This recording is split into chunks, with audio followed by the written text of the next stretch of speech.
बिस्मिल्लाहिर्रहमानिर्रहीम, अस्सलाम वालेकुम। बाखबर सवेरा में खुशामदीद। आप सबको गुड मॉर्निंग। और कोशिश हमारी ये होती है कि हमारे शो के थ्रू आप अच्छे से जाग भी जाएं और आपके दिन का आगाज़ भी अच्छा हो जाए। पॉजिटिव एनर्जी के साथ हम चाहते हैं हमारे शो का आगाज़ हो, लेकिन उसके बाद आहिस्ता आहिस्ता आहिस्ता जब हम आपके साथ करते हैं उसका अंदाज़ा आपको वही है, हम नहीं करते। जो हालात वाक़यात होते हैं वो हम आपके सामने रखते हैं। भाई हकायक को हम चेंज तो नहीं कर सकते, लेकिन जो दिन अच्छा गुजर जाए उस पर अल्लाह का शुक्र ज़रूर अदा करते हैं। जैसे कि यौम आशूर अपने अक़ीदत व एहतराम से गुजर गया। जो जुलूस थे वो अपने मनाजिल को पहुँचे। सिक्योरिटी अरेंजमेंट्स जो थे पूरे मुल्क के तौलो अर्ज़ में वो ज़बरदस्त किए गए थे। तो आप ये देखिए कि बड़े जुलूसों के अलावा छोटे जुलूस भी हज़ारों की तादाद में निकलते हैं, तो उसको भरपूर तरीके से मैनेज किया गया। तो ये एक बड़ी खुशाइन बात थी। हाँ, ये था कि इंटरनेट की कनेक्टिविटी का एक वियर्ड किस्म का हमें तजुर्बा हुआ कि कुछ एप्लीकेशन चल रही हैं, कुछ नहीं चल रही, कुछ मतलब कहीं पे सिग्नल आ रहे हैं, कहीं पे नहीं आ रहे हैं। तो एक ज़माना हुआ करता था इंटरनेट नहीं होता था, आपको पता होता था नहीं है तो बस नहीं है। ये अब नई साइंस है, यानी कि वॉइस नोट अगर किसी ने आपको व्हाट्सएप पे कर दिया है तो आप उसके क्लिक कर करके जो है वो मर जाए, लेकिन वो खुलेगा नहीं। या किसी ने तस्वीर भेज दी है तो वो नहीं चलेगा, पता नहीं चलेगा। ऐसा हुआ आपके साथ? कुछ ऐसा हुआ, तस्वीर डाउनलोड नहीं, लेकिन किसी दूसरे नेट से मैंने कनेक्ट किया तो वो डाउनलोड भी हो गई। लेकिन ये है कि कल गर्मी बहुत थी और पारा 40-41 को गया, लेकिन फील्स लाइक वो 50 हो रहा था। 56 भाई, 56 जी 56 फील्स लाइक 56। अब आप सोचें जो आज़ादार थे उनकी फिर क्या हालत हुई होगी इस गर्मी में। बहुत सारी इस हवाले से खबरें भी, लेकिन अरेंजमेंट्स बड़े ज़बरदस्त। ये बात अपनी जगह है कि 300 के करीब कहा गया कि हॉस्पिटल लोग लेके गए गर्मी की वजह से, गर्मी की शिद्दत की वजह से। लेकिन दोनों साइड्स पे सबीलें और ये अरेंजमेंट्स वगैरह, यहाँ पर अगर एम जिनाह रोड की बात करें तो यहाँ पर अरेंजमेंट्स जो है वो काफ़ी बेहतर किए गए थे। इसी तरीके से लाहौर में अब वहाँ पर भी जो निसार हवेली से निकलने वाला जुलूस, फिर करबला गामे शाह तक सही मैनेजमेंट की गई थी। लेकिन गर्मी बिलाशुबा बहुत थी, लेकिन गर्मी अब भी कहा जा रहा है कि बरकरार रहेगी। अच्छा, मुझसे सब पूछ रहे हैं गर्मी जाएगी कब? भाई अभी जून गया है, जुलाई, अभी अगस्त, सितंबर, अक्टूबर में तो लू चलती है कराची में।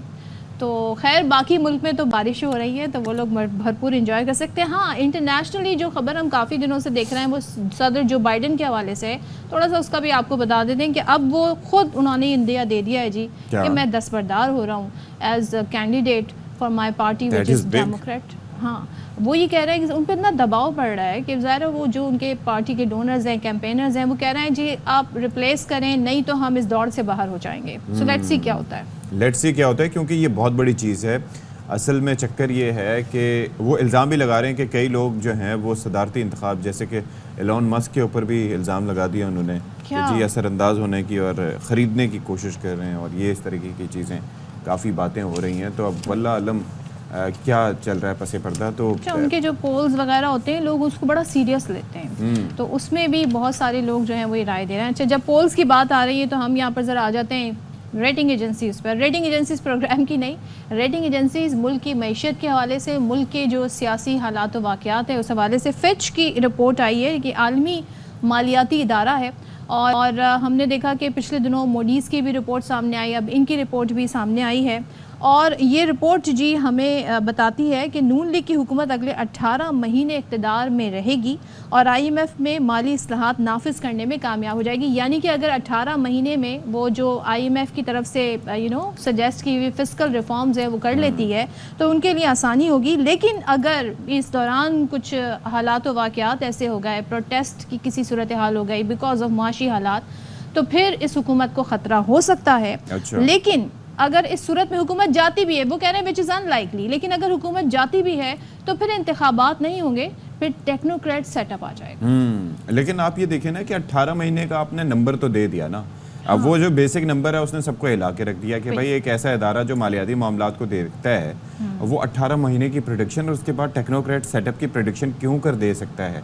ठीक है, फिर साथ ही जो है वो बानी PTI से मुतालिक भी कहा कि वो भी आइंदा इतने अरसे के लिए जेल में ही रहेंगे।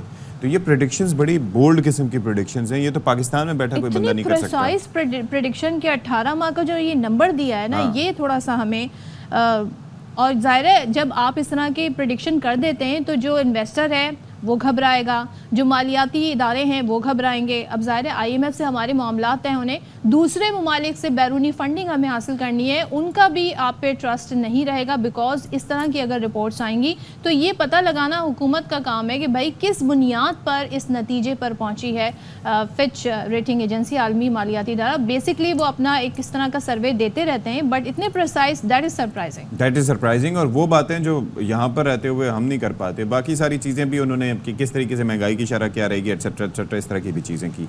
अच्छा जी, अब ये है कि ADB की जो आउटलुक रिपोर्ट है उससे मुतालिक भी ज़रा आपको आगाह कर दें, यानी कि एशियन डेवलपमेंट बैंक की गुज़िश्ता बरस पाकिस्तान की शरह नमूद 2.4% रही है, और रिपोर्ट के मुताबिक पाकिस्तान में महंगाई की जो शरह है वो 38% से कम होकर 11.8% तक पहुँची है। ये कब हुआ वैसे? ताहम रवां बरस महंगाई में इजाफे का इम्कान है। ये कहाँ की बातें कर रहे हैं? वैसे मैं सोचने से समझने से कासिर हूँ। अच्छा, रिपोर्ट में पाकिस्तानी कर्ज़ों के हजम में 7% कमी की पेशगोई भी की गई। रवां माली साल के दौरान पाकिस्तानी मईशत में कर्ज़ों का हजम 77% से कम होकर 70% तक हो सकता है, और फिर पाकिस्तान के 62% जो महसूलात हैं वो कर्ज़ों की अदायगी पर खर्च होंगे, यानी कि जो ज़्यादातर जो हमारा आमदन होगी वो जाएगी कर्ज़ों की अदायगी पर। ये हमारा हाल है। अच्छा, वो जो इससे पहले हम जिक्र कर रहे थे कि जो फिच ने रिपोर्ट दी उसमें उन्होंने ये भी कहा है कि भाई आप का जो एक टैक्स पेयर जो है तबका है वो बहुत कम है, इसलिए कि जो इनकम टैक्स पे भी करते हैं उनमें से बहुत सारे लोगों की तनख्वाह इतनी है ही नहीं कि उसमें से वो टैक्सेबल ही नहीं है उनकी तनख्वाह। मेजॉरिटी तो ऐसी है। 40%, हाँ 40% जो है वो आपका एग्रीकल्चर से वाबस्ता है, जिस पर आपने टैक्स ही नहीं लगाया है। तो आप टैक्स से कैसे जो है वो अपनी कलेक्शन करके बड़ा वियर्ड किस्म का नेट टारगेट सेट करेंगे? बड़ा वियर्ड किस्म का नेट है जिसकी बात हो रही है, तो इस पर बात कर लेते हैं।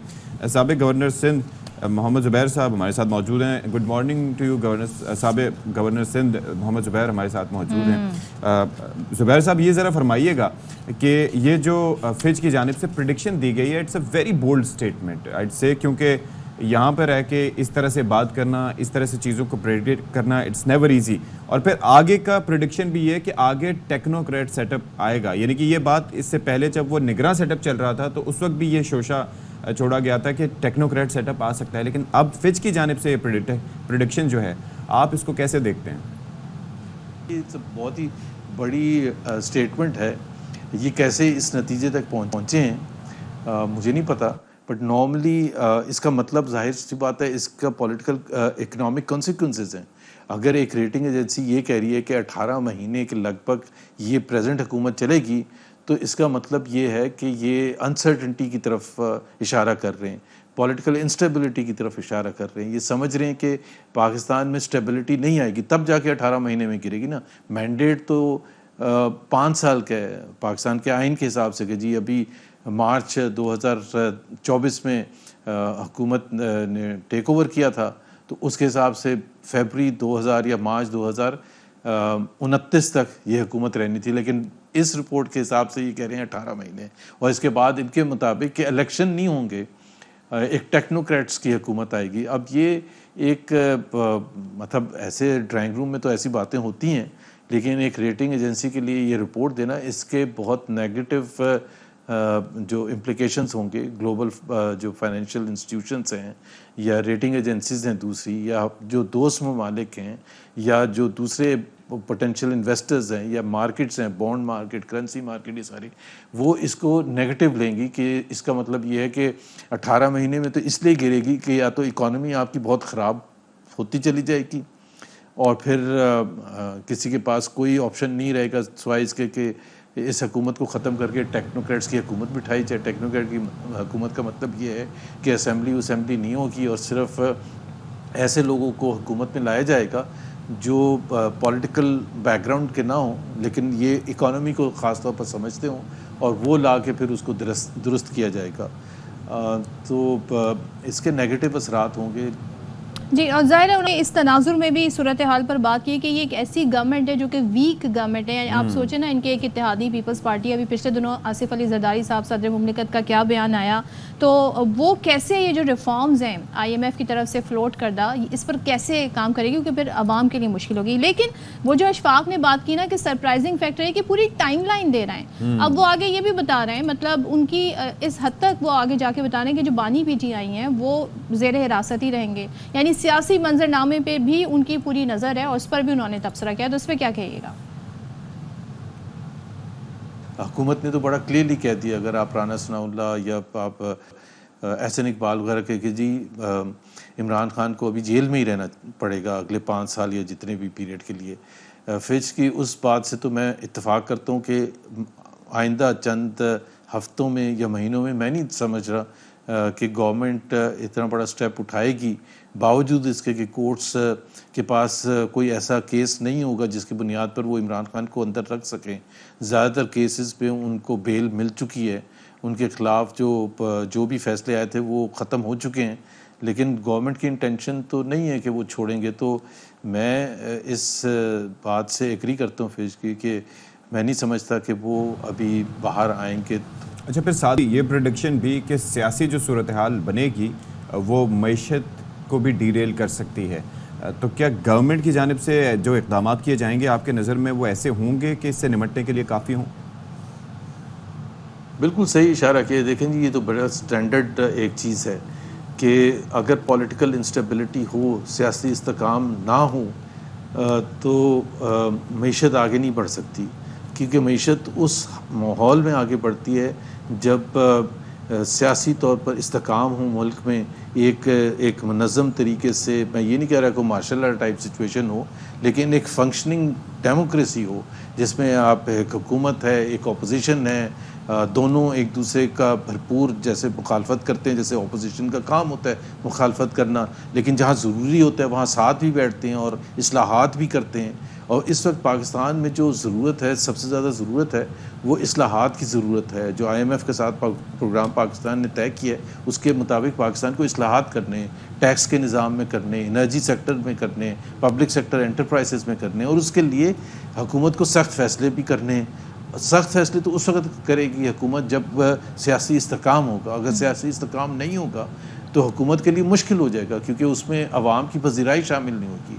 अब जो अहदाफ सेट किए हैं, ज़ाहिर है आपने खुद मेंशन किया कि सख्त फैसले करने पड़ेंगे। जब IMF के एक प्रोग्राम की तरफ हम जा रहे हैं, ज़ाहिर है उनसे मज़ीद मुतालबे किए जाते रहेंगे, इस्लाहात की बात करें, ये इस्लाहात ज़रूरी हैं, मगर इसमें आवाम के लिए रिलीफ अगर नहीं होगा तो क्या ये मुश्किल हो जाएगा इन अहदाफ का उसूल, या फिर जो टैक्स महसूलात के ज़रिए ये चलाना चाह रहे हैं टैक्स अहदाफ भी पूरे कर पाएंगे?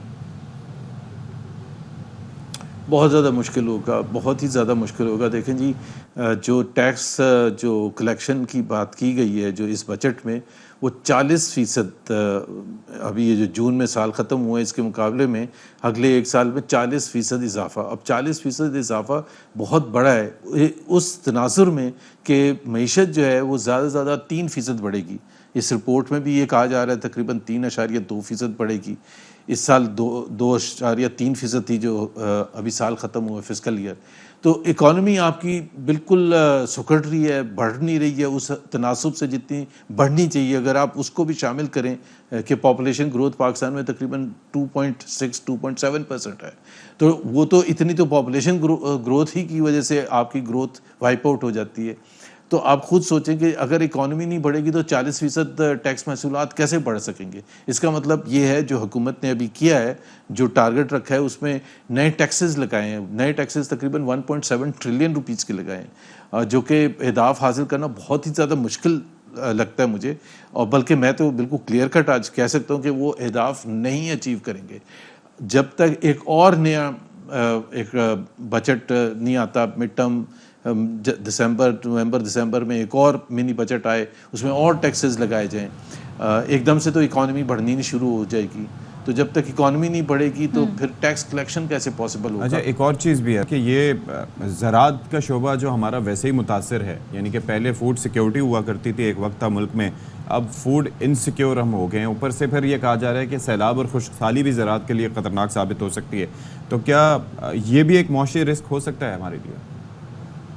पाकिस्तान के लिए जो प्रॉब्लम है वो ख़ास तौर पर ये क्लाइमेट चेंज के हवाले से कि पाकिस्तान में अभी भी उस हिसाब से इंतज़ामात नहीं किए हुए कि कोई भी ऐसी सिचुएशन आती है कि आप पाकिस्तान की हुकूमत, पाकिस्तान के जो इंस्टीट्यूशंस हैं वो इसका मुकाबला करने के लिए तैयार हैं, तो अभी तक तो नहीं है। उसका मतलब ये है कि पाकिस्तान की सबसे ज़्यादा जो इफ़ेक्ट होगी वो एग्रीकल्चर सेक्टर होगी अगर इस किस्म के सैलाब आए। तो अल्लाह ना करे, लेट्स होप एंड प्रे कि अल्लाह ना करे कि सैलाब इस किस्म के आए जैसे 2022 में हमने देखे थे। थोड़ी हद तक आते हैं तो जाहिर है वो मैनेज भी हो जाते हैं और वो उस किस्म के। और एग्रीकल्चर जो है वो बहुत इंपॉर्टेंट सेगमेंट है हमारी मीशत का। अगर पाकिस्तान की मीशत को आगे बढ़ना है तो एग्रीकल्चर सेक्टर को परफॉर्मेंस बेहतर से बेहतर। अच्छा ज़ुबैर साहब, एक चीज़ और बताइए, अब हम यहाँ पर एशियाई तरक्याती बैंक की रिपोर्ट भी इंक्लूड कर देते हैं। उन्होंने इस बात का अंदेशा जाहिर किया कि जो रवां बरस है वो महंगाई मज़ीद आगे बढ़ेगी। ये आप बताइएगा हुकूमत के लिए कितना मुश्किल हो जाएगा इन हालात का सामना करना, क्योंकि ऑलरेडी आवाम में काफ़ी हम देख रहे हैं जो बिजली के बिल आ रहे हैं और दीगर चीज़ें उस पर काफ़ी ज़्यादा गुस्सा भी है। लेकिन हुकूमत के पास बड़ी मुश्किल चॉइसेस हैं। मुश्किल चॉइसेस इसलिए हैं कि अभी हमने देखा कि पिछले जो अप्रैल 2022 में ये हुकूमत आई थी और उसके बाद महंगाई जो थी वो पाकिस्तान की तारीख़ में सबसे बुलंद तरीन सतह पर पहुंची। CPI इन्फ्लेशन जिसको आप कहते हैं वो 38% और SPI इन्फ्लेशन जो शॉर्ट टर्म होती है, एसेंशियल आइटम्स को मेजर करती है, वो तकरीबन 50% के करीब रही। उसके बाद थोड़ा वो जाहिर सी बात है आना ही था कम, लेकिन पूरे अगर हम साल 2 साल में देखें तो महंगाई की शरह जो है बहुत ज़्यादा रही है। अब इस वक्त भी तकरीबन 13% के करीब है। वो जो SPI है, स्टैंडर्ड प्राइस इंडेक्स, जो कि ज़्यादा सही इंडिकेटर होता है कि जो एसेंशियल आइटम्स हैं, जो आम तबके के लिए, गरीब लोगों के लिए जो चीज़ें अफेक्ट करती हैं, वो अभी भी 23-24% है। तो अब जो एशियन डेवलपमेंट बैंक ने भी इशारा दिया है कि ये इसमें और मज़ीद इजाफा होने का चांस है। मैं शेयर करता हूँ क्योंकि ज़ाहिर है अभी हमने देखा कि बिजली के नर्ख बढ़ाए गए हैं और काफ़ी ज़्यादा बढ़ाए गए हैं, और इसी तरह से पेट्रोल की प्राइसेस बढ़ाई गई हैं। ये जो बजट जून में आया था उसके असरात आना शुरू होंगे, जिसमें जाहिर सी बात है दबा के टैक्सेस लगाए हैं, तो टैक्सेस कन्वर्ट होंगे इंक्रीज प्राइसेस में। तो मुश्किलात तो इन्फ्लेशन के हवाले से, महंगाई के हवाले से पाकिस्तानी कौम पर और ज़्यादा आएगी। तो चलें ज़ुबैर साहब, we spoke so many things comprehensively, तो एंड में ज़रा बात ये कर लेते हैं कि कोई आपकी नज़र में इन मसाइल का हल मौजूद है क्या? ये जो सियासी स्टेक होल्डर्स के दरमियान मुज़ाकरात अगर हों तो उससे कोई हल निकल सकता है इन मसाइल का? देखें, बातचीत से तो हमेशा बेहतरी आ सकती है। बातचीत तो होना लाजमी जुज़ है, सिर्फ पाकिस्तान की सियासतदानों के हवाले से नहीं। ये तो हम सब कहते हैं कि जी इवन इंडिया के साथ भी बातचीत होनी चाहिए, क्योंकि सियासी मसाइल का और जो भी मसाइल हैं, चाहे पाकिस्तान इंडिया के हैं, चाहे पाकिस्तान अफगानिस्तान के हैं, या किसी के भी हैं, वो बातचीत से ही हम समझते ना आगे होंगे। तो अगर हम वहाँ बातचीत करने के लिए आवाज़ उठा रहे हैं तो पाकिस्तान के अंदर जो सियासी पार्टीज़ हैं, और हैं कितनी, 3 मेजर सियासी पार्टीज़ हैं, बाकी भी हैं बट 3 मेजर, पीपल्स पार्टी है, PTI है, PMLN है, वो क्या तीनों आवाम के खुशनुदी के लिए, पाकिस्तान की बेहतरी के लिए अगर वो साथ बैठते हैं, लेकिन उसके लिए गिव एंड टेक करने की ज़रूरत होती है। अब PTI का जाहिर सी बात है एक डिमांड होगी और होनी भी चाहिए कि जी जो उनका मैंडेट था उस पर कोई ना कोई फ़ैसला होना चाहिए। ऐसे तो 5 साल नहीं चल सकता कि आप ये कहें कि 5 साल तक आप भूल जाएं, और अगर आपका मैंडेट चोरी हुआ है या तो वो ट्राइब्यूनल्स ऐसे बनाने की पेशकश करे, हुकूमत पाकिस्तान बातचीत का हिस्सा हो कि जी जो सेटिस्फैक्ट्री हो PTI के लिए कि जी आपके जो अगले 1 या 2 महीने में तमाम जो कंसर्न्स हैं उन पॉलिटिशियंस के जो कि समझते हैं कि वो जीत गए थे फॉर्म 45 के हिसाब से और फॉर्म 47 के थ्रू हरवाया गया था, तो उसका सदबाब तो होना ज़रूरी है ना। इसमें कोई PTI PMLN की बात नहीं, पाकिस्तान की बात है, और मेरा ख्याल है ये करना ज़रूरी होगा। हुकूमत के लिए ज़्यादा रिस्पॉन्सिबिलिटी होती है कि वो आगे बढ़ के वो तजावीज़ लेके जाए जिसकी वजह से PTI रिस्पॉन्स करे कि जी अच्छा ठीक है हम बैठ के बात करते हैं। Thank you so much Zubair साहब, ये बड़ा इंपॉर्टेंट है, और वही बात जब हम कल डिस्कशन अशफाक कर रहे थे कि इस वक्त फोकस तमाम तर होना चाहिए मीशत पे, ना कि जो हम एक सियासी महाज़राई और टेम्परेचर बढ़ते हुए देखते हैं ना अपने मुल्क में, इसमें ये जो रिफॉर्म्स की बातें होती हैं, आगे कैसे बढ़ना है, इस पर डिस्कशन होनी चाहिए। यानी कि यहाँ पर होता ये है कि आवाम पे टैक्स लगाए जाओ और उसके बाद आपस में गुत्थम गुत्था हो जाओ पेटी इश्यूज़ पे, और फिर उसके बाद आवाम को कोई पूछे ही नहीं, तो फिर इस तरह से मसाइल नहीं चलते।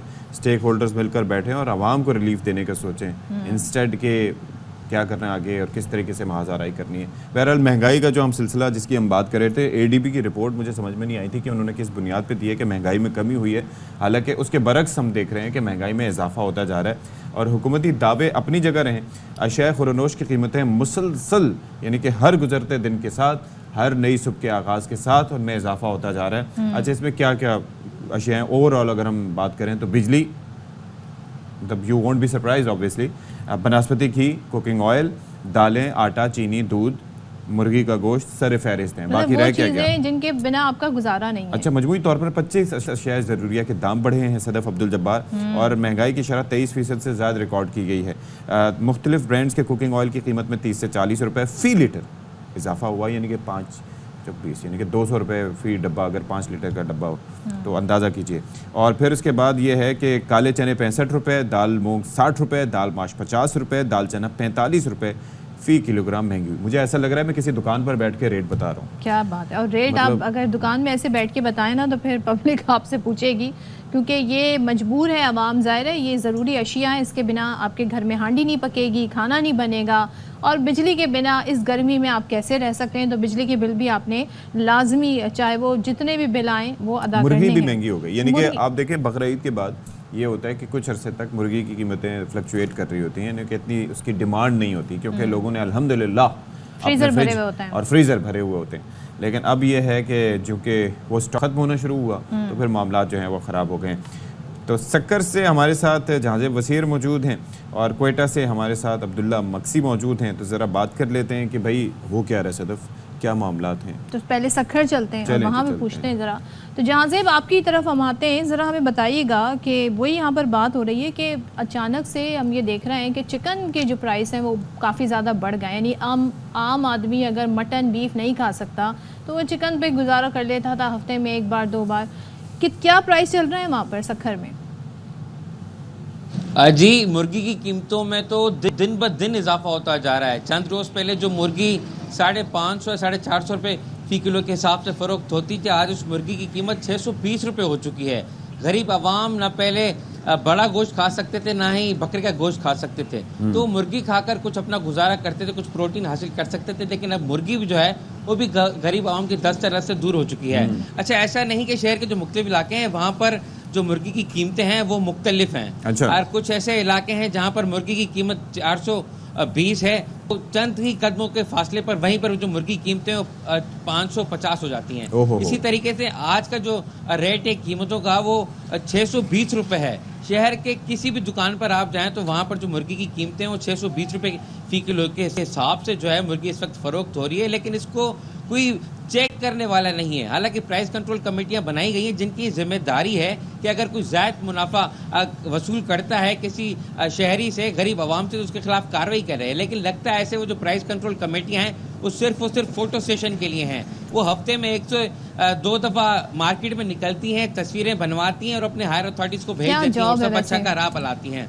जो शहरी हैं वो काफ़ी परेशान हो चुके हैं। वैसे ही तमाम तर जो अशिया खुर्दनोश उसकी कीमतों में इजाफा हो चुका है। मुर्गी की कीमतें भी जो हैं इस वक्त उनकी अब खरीद तो फ़रोख्त में नहीं रही। और स्पेशली होता है ऐसे, जब भी कोई स्पेशल ओकेशन आता है तो जिस चीज़ों की ज़रूरत होती है वही चीज़ें महंगी हो जाती हैं। ऐसे सिलसिला चल रहा है तो उसमें एक मुर्गी की कीमत बढ़ा दी, यही हो रहा है ना जहाज़ेब? जी बिल्कुल ऐसे ही। अच्छा, मुर्गी तो है पर मुर्गी के अलावा भी जो चीज़ें हैं, जिस तरह चने हो गए, जिस तरह मुख्तलिफ मशरूबात हो गए, उनकी कीमतों में भी अचानक इजाफा हो गया है। जो लोग ये सोच के बैठे थे कि हम नंगा और न्याज करेंगे हाथ खोल के, लेकिन उनको भी अब ये सोचना पड़ रहा है तो हम अगर नंगा न्याज करेंगे तो आगे से मामला किस तरह चलेंगे। मुर्गी के हवाले से अगर हम बात करें तो मुर्गी चंद रोज पहले ही 550 रुपये फ़ी किलो थी। चंद रोज पहले की बात बता रहा हूँ मैं आपको। लेकिन कल से और परसों से जो मुर्गी की कीमतें हैं वो किसी को समझ में नहीं आ रही। शहरी आते हैं, एक दिन 550 रुपये की मुर्गी खरीदते हैं, एक दिन 450 रुपये की मुर्गी खरीदते हैं, लेकिन अगले दिन जब आते हैं तो 620 रुपये की मुर्गी है। वो तो इसका मामला जो है वो नरखों से मुतालिक नहीं है, ये नाजायज़ मुनाफाखोरी से मुतालिक है। और जाहिर है कि किसी को पता है, सबको यही पता है कि कोई पूछने वाला नहीं है, तो जिसके जो मर्जी है वो नर्ख वसूल करें। और सिर्फ यही नहीं बल्कि अदरक, लहसुन एटसेट्रा एटसेट्रा इन चीज़ों की कीमतों में भी इजाफा हुआ है, क्योंकि ये मुहर्रम के इन दिनों में उनकी काफ़ी ज़रूरत होती है, उनकी काफ़ी इस्तेमाल होता है।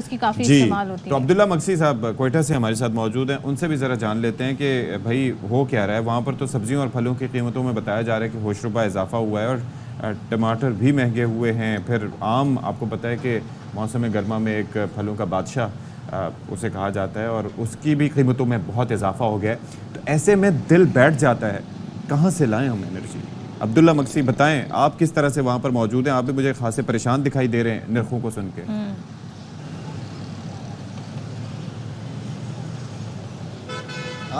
जी बिल्कुल, इस तरह है कि महंगाई ने मुतवस्ता तबके आम शहरियों को काफ़ी मुतासर कर रखा है। इस टाइम अशिया ज़रूरिया जो हैं वो इतनी ज़्यादा महंगी हैं, महंगे दामों में फ़रोख्त की जा रही हैं कि गरीब का बस नहीं है कि वो एक वक्त का रोटी भी मुकम्मल कर सके, एक वक्त का खाना भी मुकम्मल कर सके। इस वाले से मैं आपको बताऊं कि गोश्त और दीगर चीज़ें अपनी जगह पे, इस टाइम जो सब्ज़ियों की जो कीमतें हैं वो भी आसान तक पहुंची हुई हैं। इस टाइम जो भिंडी को देखा जाए 350 रुपये केजी फ़रोख्त की जा रही है और आलू की जो धड़ी है इस टाइम 450 से 700 रुपये में फ़रोख्त की जा रही है। तो इस तरह कद्दू 200 रुपये में फ़रोख्त की जा रही है और साथ में गोभी 200 रुपये में फ़रोख्त की जा रही है। तो इस हवाले से देखा जाए, फ्रूट्स की बात की जाए, आड़ू है वो 300 साढ़े 300 रुपये में फ़रोख्त की जा रही है फ़ी केजी और आम जो है ना वो भी इसी तरह है, तकरीबन 200 से 300 साढ़े 300 रुपये में फ़ी केजी फ़रोख्त की जा रही है। और साथ में चिकन की बात की जाए तो चिकन भी काफ़ी महंगा है, जो आम मुतवस्ता तबका काफ़ी परेशान है। और मैं आपको ये भी बताऊं कि हर इलाके में, हर ज़िले में एक ज़िला इंतज़ामिया होती है और ज़िला इंतज़ामिया का काम ये होता है कि वो अशिया ज़रूरिया की जो कीमतें हैं उसमें इस्तेकाम लाने के लिए कोशिशें करें और इक़दामात करें। तो इस हवाले से मैं आपको बताऊं कि यहाँ देखा ये जा रहा है बदकिस्मती से कोई भी इस तरह का इक़दामात नहीं किए जा रहे। कहीं पे भी कोई आपको लिस्ट आवेज़ा नहीं मिलेगा कि कहीं पे कोई लिस्ट आवेज़ा किया गया है और उस लिस्ट के मुताबिक वो जो दुकानदार हैं या रेडीबान हैं वो चीज़ें फ़रोख्त कर रहे हैं। तो इस तरह कोई चीज़ नहीं है। हालांकि इदारा मौजूद है, असिस्टेंट कमिश्नर बाकायदा इसको डील कर रहा होता है, लेकिन यह है कि बदकिस्मती से यहाँ पे इस शहर में, बल्कि पूरे बलूचिस्तान की बात करूं कि बिल्कुल ऐसे ही है हालात। हम देख रहे हैं कि मुल्क में चाहे वो कोई भी सूबा हो, शहर हो, इसी तरह के हालात नज़र आ रहे हैं। Thank you so much Jahanzeb और अब्दुल्ला मक्सी। और दूसरी बात ये कि प्राइस जो है वो अजीब व गरीब है। जैसे कि कल भी हम आपको बता रहे थे कि शिमला मिर्च 400 रुपये किलो, इसी तरीके से अब अच्छा ये वो सीज़न है जब लोगों के घरों में फ्रिजों में गोश्त मौजूद है।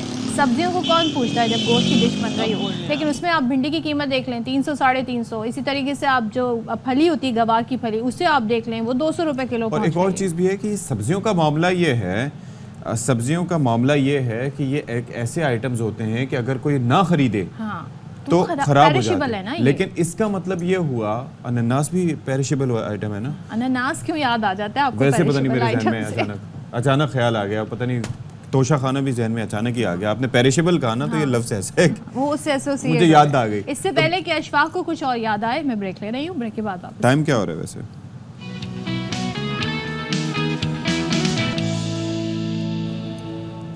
Welcome back once again. और ज़रा मुल्क की जो इस वक्त सूरत हाल है उस हवाले से बात कर लेते हैं अमन अमान के हवाले से। तो बन्नू छावनी पर हमले के बाद जवाब में पाकिस्तान ने सख्त रद्द-ए-अमल दिया है और अफगान सफारत खाने की डिप्टी हेड ऑफ मिशन की दफ्तर खारजा तलबी के दौरान पाकिस्तान ने अफगानिस्तान से शदीद एहतजाज किया और मरासला भी थमा दिया।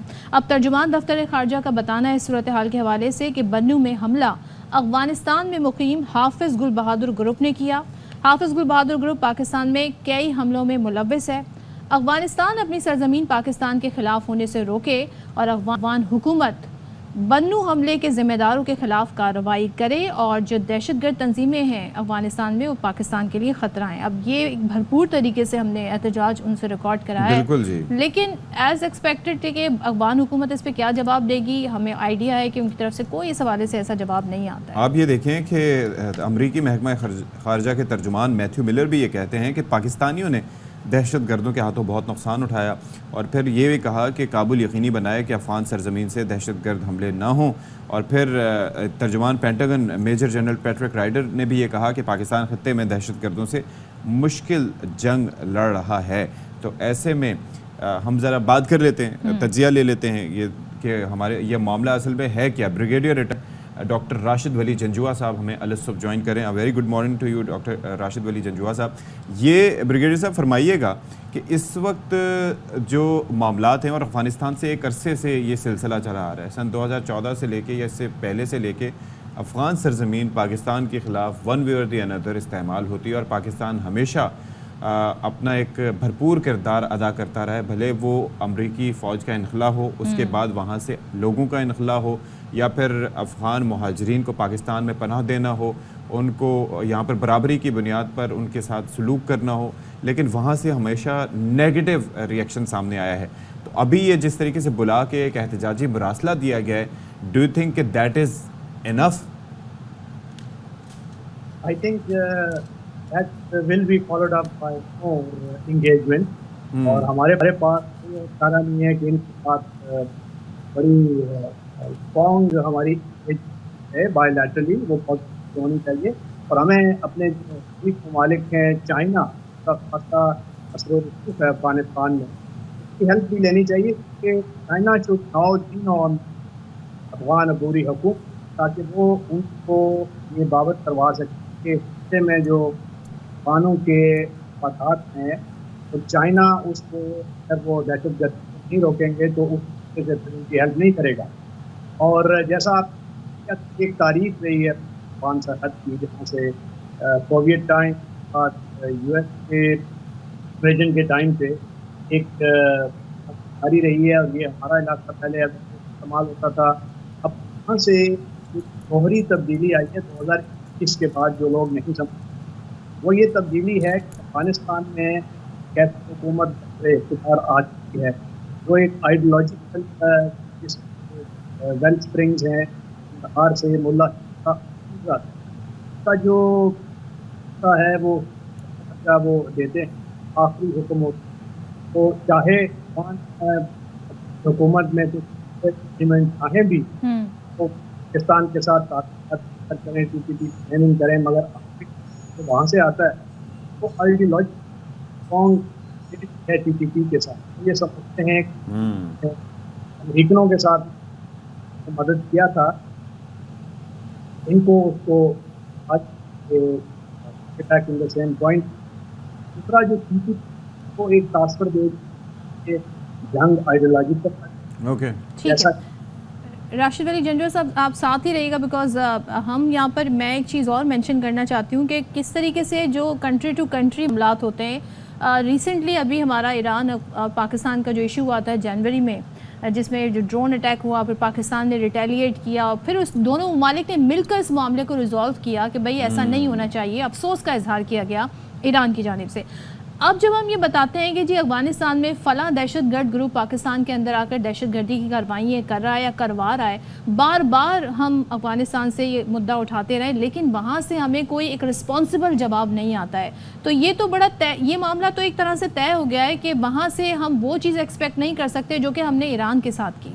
तो ये एक बड़ा इंपॉर्टेंट मैटर है कि एहतजाज तो हम रिकॉर्ड करा देते हैं, इन दहशतगर्दों को हम इनके हमले भी नाकाम बना देते हैं, लेकिन ये सिलसिला रुकेगा नहीं। तो राशिद वली जंजुआ साहब बार बार अफगान हुकूमत से एहतजाज करने के बावजूद, पिन पॉइंट करने के बावजूद कि फ़लाँ ग्रुप ये कार्रवाई कर रहा है, होता कुछ नहीं है। सो ये इसका सलूशन क्या है?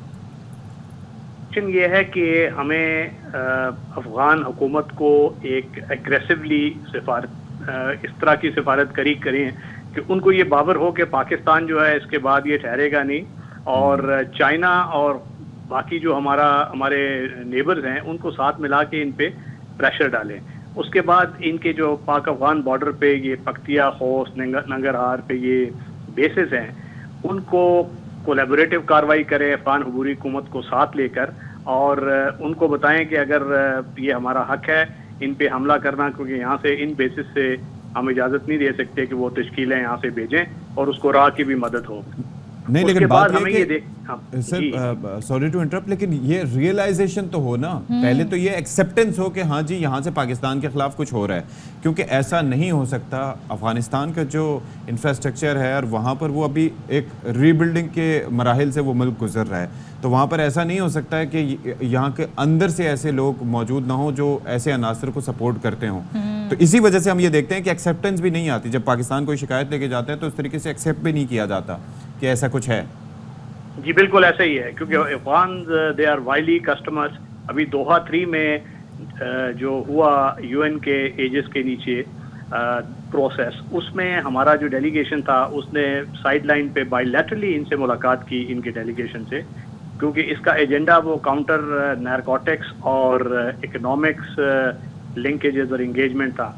मगर पाकिस्तान ने ये इशू उठाया क्रॉस बॉर्डर टेररिज्म का इनडायरेक्टली, मगर उस पर वो किसी तरीके से भी इस चीज़ को डायरेक्टली एक्नॉलेज नहीं करते, क्योंकि वो समझते हैं कि उनकी जो आइडियोलॉजिकल और स्पिरिचुअल और टेम्पोरल हेड हैं मुल्ला अब्दुल्ला अखुंज़ादा, उनकी जो उनका हुक्म ये है कि वो टीटीपी को उस तरीके से डील करें जिस तरीके से वो डील एक आइडियोलॉजिकल एलाई को किया जाता है। ये एक बहुत खतरनाक सिचुएशन है, और इसलिए हमें चाहिए, हमारे पास और कोई चारा नहीं है कि इनके साथ इंगेजमेंट रखें और इनके साथ कोई ऐसे लेवरेजेस, तजारत के हमारे पास बहुत लेवरेज है, ह्यूमैनिटेरियन एड का बहुत बड़ा लेवरेज है, और इनके साथ हम ताल्लुकात को इस नहज पे इस्तवार करें कि वो खुद हमारी मदद करने पे राग़िब हो, क्योंकि उनको एस्ट्रेंज करना, फर्दर उनके साथ ताल्लुकात ख़राब करना वो हमारे मुफाद में नहीं है।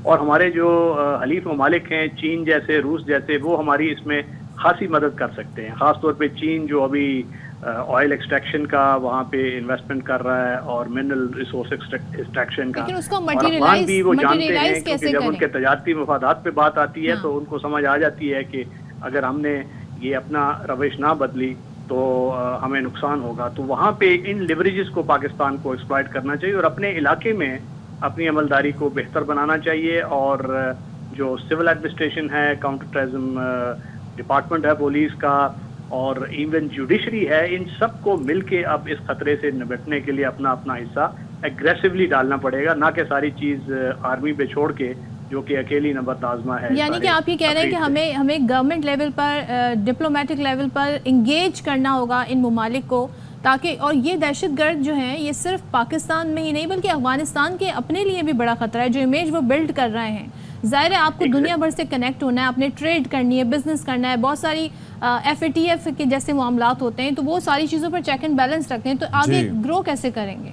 देखें, अभी दोहा में जो पाकिस्तान ने उनका सपोर्ट किया है, हमने जो अफगानों का जो कंटेंशन था काउंटर नारकोटिक्स पे, उसको सपोर्ट किया और उस डेलीगेशन ने पाकिस्तानी डेलीगेशन का शुक्रिया भी अदा किया। तो ये वो लेवरेजेस होते हैं जो एक्सप्लॉइट करने हैं। जो हलीफ ममालिक उन पे प्रेशर डालेंगे, जिस तरह चीन है, ख़ास तौर पे ईरान है, उसके बाद इवन रशिया है, तो उनको ये सारे इम्पैक्ट हो रहे हैं इस अफगान सिचुएशन से, क्योंकि अभी जो दाइश मॉनिटरिंग टीम की UN की एक रिपोर्ट आई है जिसमें ये बताया गया है कि ISKP भी उधर मुनज़्ज़म हो रही है, जो कि यूरोप और रशिया तक जाके वो अटैक करती है।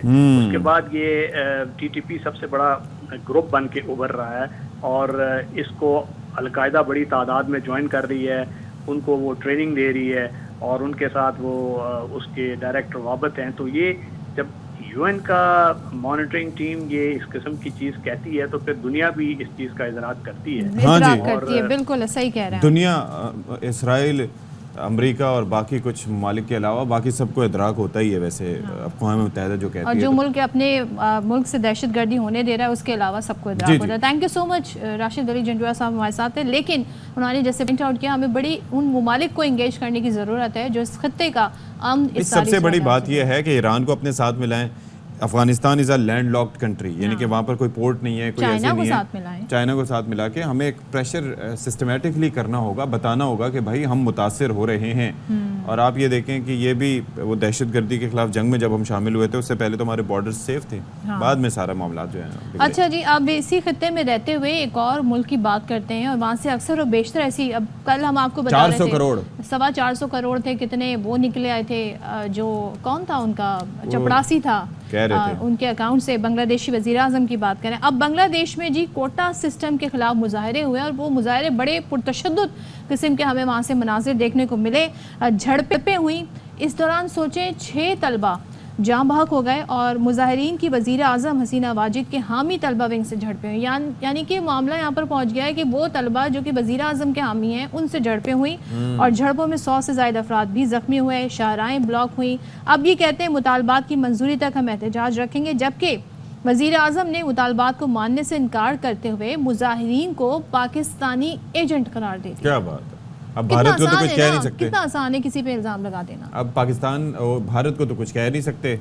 और फिर ये है कि आप ये देखें कि ये सिलसिला अब हो गया है, तो ये कोटा सिस्टम का बेसिकली मामला है जिस पे ये सारे मामले हैं। अच्छा, पाकिस्तानी जो हाई कमीशन है उन्होंने पाकिस्तानी तलबा को एहतियात बरतने और एहतजाज से दूर रहने का मशवरा दिया है। नायब वज़ीर आज़म इसहाक डार ने बांग्लादेश में पाकिस्तानी हाई कमिश्नर और सफ़ीर से रब्ता करके पाकिस्तानियों की खैरियत दरियाफ़्त की है और सफ़ीर सैयद मारूफ ने बांग्लादेश में पाकिस्तानियों की हिफाजत के लिए जो इक़दामात हैं उनसे मुतालिक भी आगाह किया है। हेल्पलाइन भी सहूलत के लिए खोल दी है स्टूडेंट्स के लिए, तो भाई बड़ा ख्याल रखिएगा अपना। अब यहाँ पर हम ब्रेक लेते हैं, ब्रेक के बाद वापस आते हैं।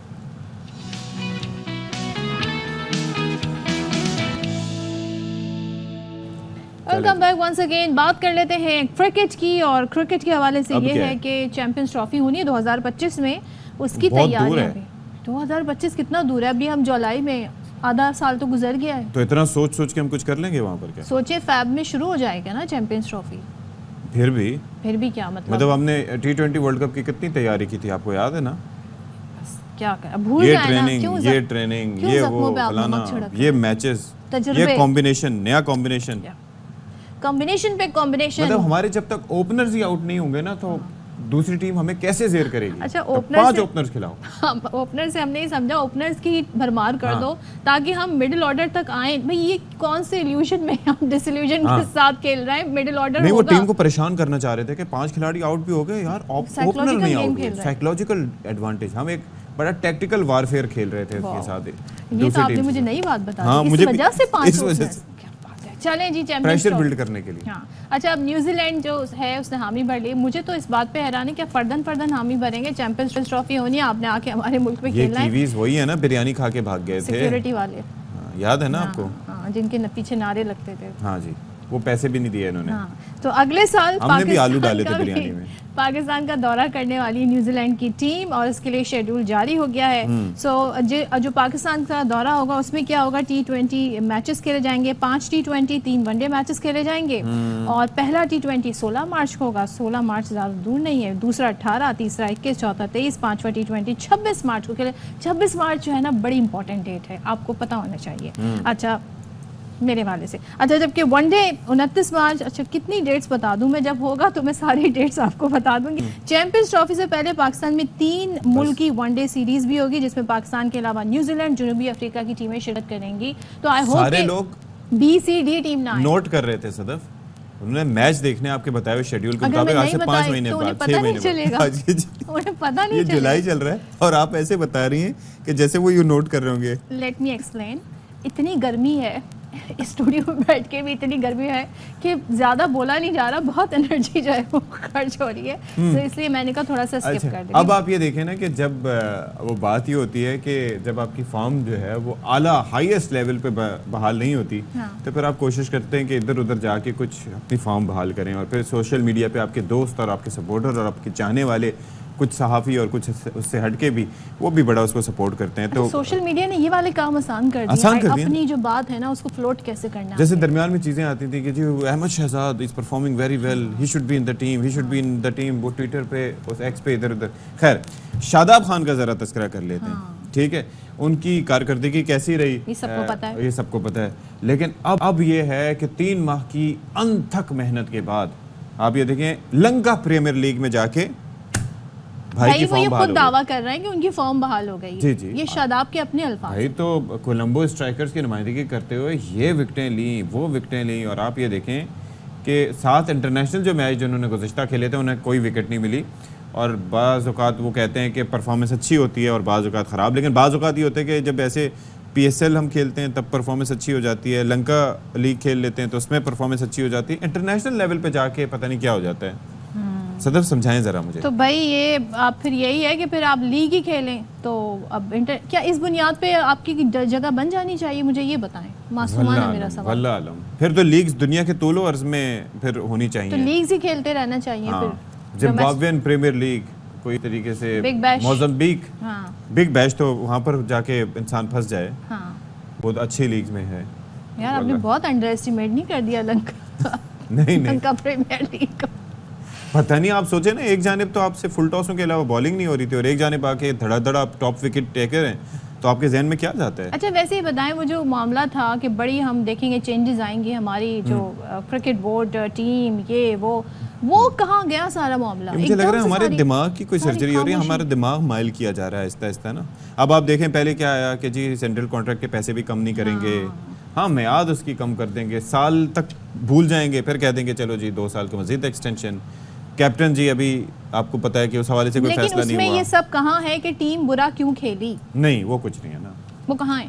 वो कुछ नहीं है। हमारे जो दिल टूटे, हमने जो अपने जज्बात लगाए, इन्वेस्ट किए अपने जज्बात, उसमें कहाँ? पाकिस्तानी भूल जाते हैं। तो बहरहाल अब ये है कि ये तो मतलब होता ही रहता है, अब हम क्या करें। अच्छा अब ये है कि मुल्क यानी कि वतन अजीज़ में आपको पता है कि गुज़िश्ता कई दहाइयों से बिजली और तवानाई का बहरान है और शहरी घंटों घंटों बिजली की बदतरीन लोड शेडिंग का सामना करते हैं, जो एलानिया भी होती है गैर एलानिया भी होती है। लेकिन टेक्नोलॉजी की दुनिया की 2 जायंट कंपनीज इतनी बिजली इस्तेमाल करती हैं जो 100 ममालिक भी नहीं करते, यानी कि टोटली अनप्रोटेक्टेड बिजली इस्तेमाल करती हैं, टोटली अनप्रोटेक्टेड। मैं कहता हूँ कि जो हमारी यहाँ पर कंपनीज हैं वो इनको भी बिल भेजें खाम में। अच्छा, नई तहकीक जो है उसमें दावा किया गया है कि गूगल और माइक्रोसॉफ्ट ने गुज़िश्ता साल के दौरान 24 टेरा बिजली इस्तेमाल की। टेरा अब ये मेरी समझ से भी बालातर है जो भी है, तो बात यह है कि जो कि 100 ममालिक से ज़्यादा है। और फिर ये है कि तहकीक के मुताबिक आइसलैंड, घाना और ट्यूनिस हर साल 19 TWH बिजली इस्तेमाल करते हैं, जबकि उर्दन में 20 TWH बिजली इस्तेमाल होती है। Forgive me if I'm mispronouncing something। मतलब आप ये चेक करें कि ज़ाहिर है वो जाइंट कंपनियां हैं तो उनके जो अखराजात हैं, जो मामलात हैं वो भी बड़े जाइंट किस्म के हैं, लेकिन हम यहाँ पे अपने यूनिट्स को रो रहे होते हैं। उन्हें चेक करें जी, कोई बिजली के बिल कितने आते होंगे या नहीं आते उन्हें बिल। मैं ये हैरान हूँ। अच्छा ये बेसिकली है टेरावाट आवर्स, ये बेसिकली कहा जाता है इसको TWH। तो फिर ये है कि हाँ जी मैंने अच्छा गूगल का सहारा, हाँ तो गूगल के खिलाफ मालूमात में इस्तेमाल करने के लिए गूगल का ही सहारा ले रहा हूँ। इसी के लिए कहा जाता है कि घर को आग लगी घर के चिराग से, ट्रांसपेरेंसी भी और घर का भेदी लंका ढाए। लंका प्रीमियर लीग नहीं, हाँ। लंका ढाए। तो बहरहाल ये मुहावरे आजकल के बच्चों को पता होते हैं वैसे? नहीं भाई। चलें आप लोग उर्दू डिक्शनरी निकाल के मुहावरे ढूंढे, हम ब्रेक लेते हैं।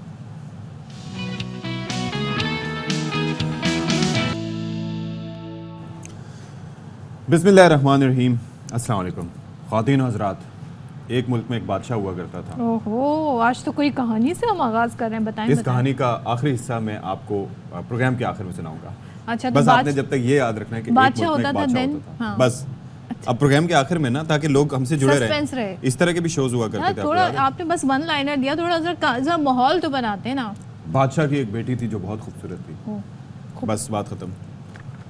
प्रोग्राम का बाकी हिस्सा आखिर में। तो बहरहाल बात यह है कि 1 घंटा हमारा आपके साथ गुजर चुका है। अगले घंटे में हम आपका एक बार फिर से खैर मकदम करते हैं। अशफाक सत्ती, सदव अब्दुल जब्बार आपके सामने एक बार फिर से मौजूद हैं। अस्सलाम वालेकुम। और एक बार फिर से अस्सलाम वालेकुम आपको। तो बहुत से अहम मामलात हैं जिनके ऊपर हम बात करते भी हैं, हाईलाइट करने की कोशिश भी करते हैं, लेकिन मुझे ये लगता है कि थोड़ा दिन उन पर बात होने के बाद फिर वो मामलात जो हैं वो कहीं दब जाते हैं या उन पे हमारा फोकस नहीं रहता, या बहुत से ऐसे इश्यूज आ जाते हैं जिनके ऊपर हमारी तवज्जो मरकूज हो जाती है। मीडिया का भी फोकस, आवाम का भी फोकस और हुक्मरानों का फोकस तो ज़ाहिर है कि अलग ही होता है। मुल्क में सियासी सरगर्मियाँ इतनी हैं, फिर कानूनी केसेस इतने होते हैं कि सारा फोकस जो है वहीं पे शिफ्ट हो जाता है। लेकिन ये जो मसला है जो हम डिस्कस करने जा रहे हैं, ये आज का मसला नहीं है, ये कल का मसला नहीं है। इसने कितनी ही मासूम बच्चों की जानें निगली। क्या उन वालिदैन से पूछें जिनके जिगर गोशे चले गए, और आज तक कुछ तो ऐसे भी हैं जिन्हें ये नहीं मालूम, वो इस उम्मीद पर बैठे हैं कि शायद उनका बच्चा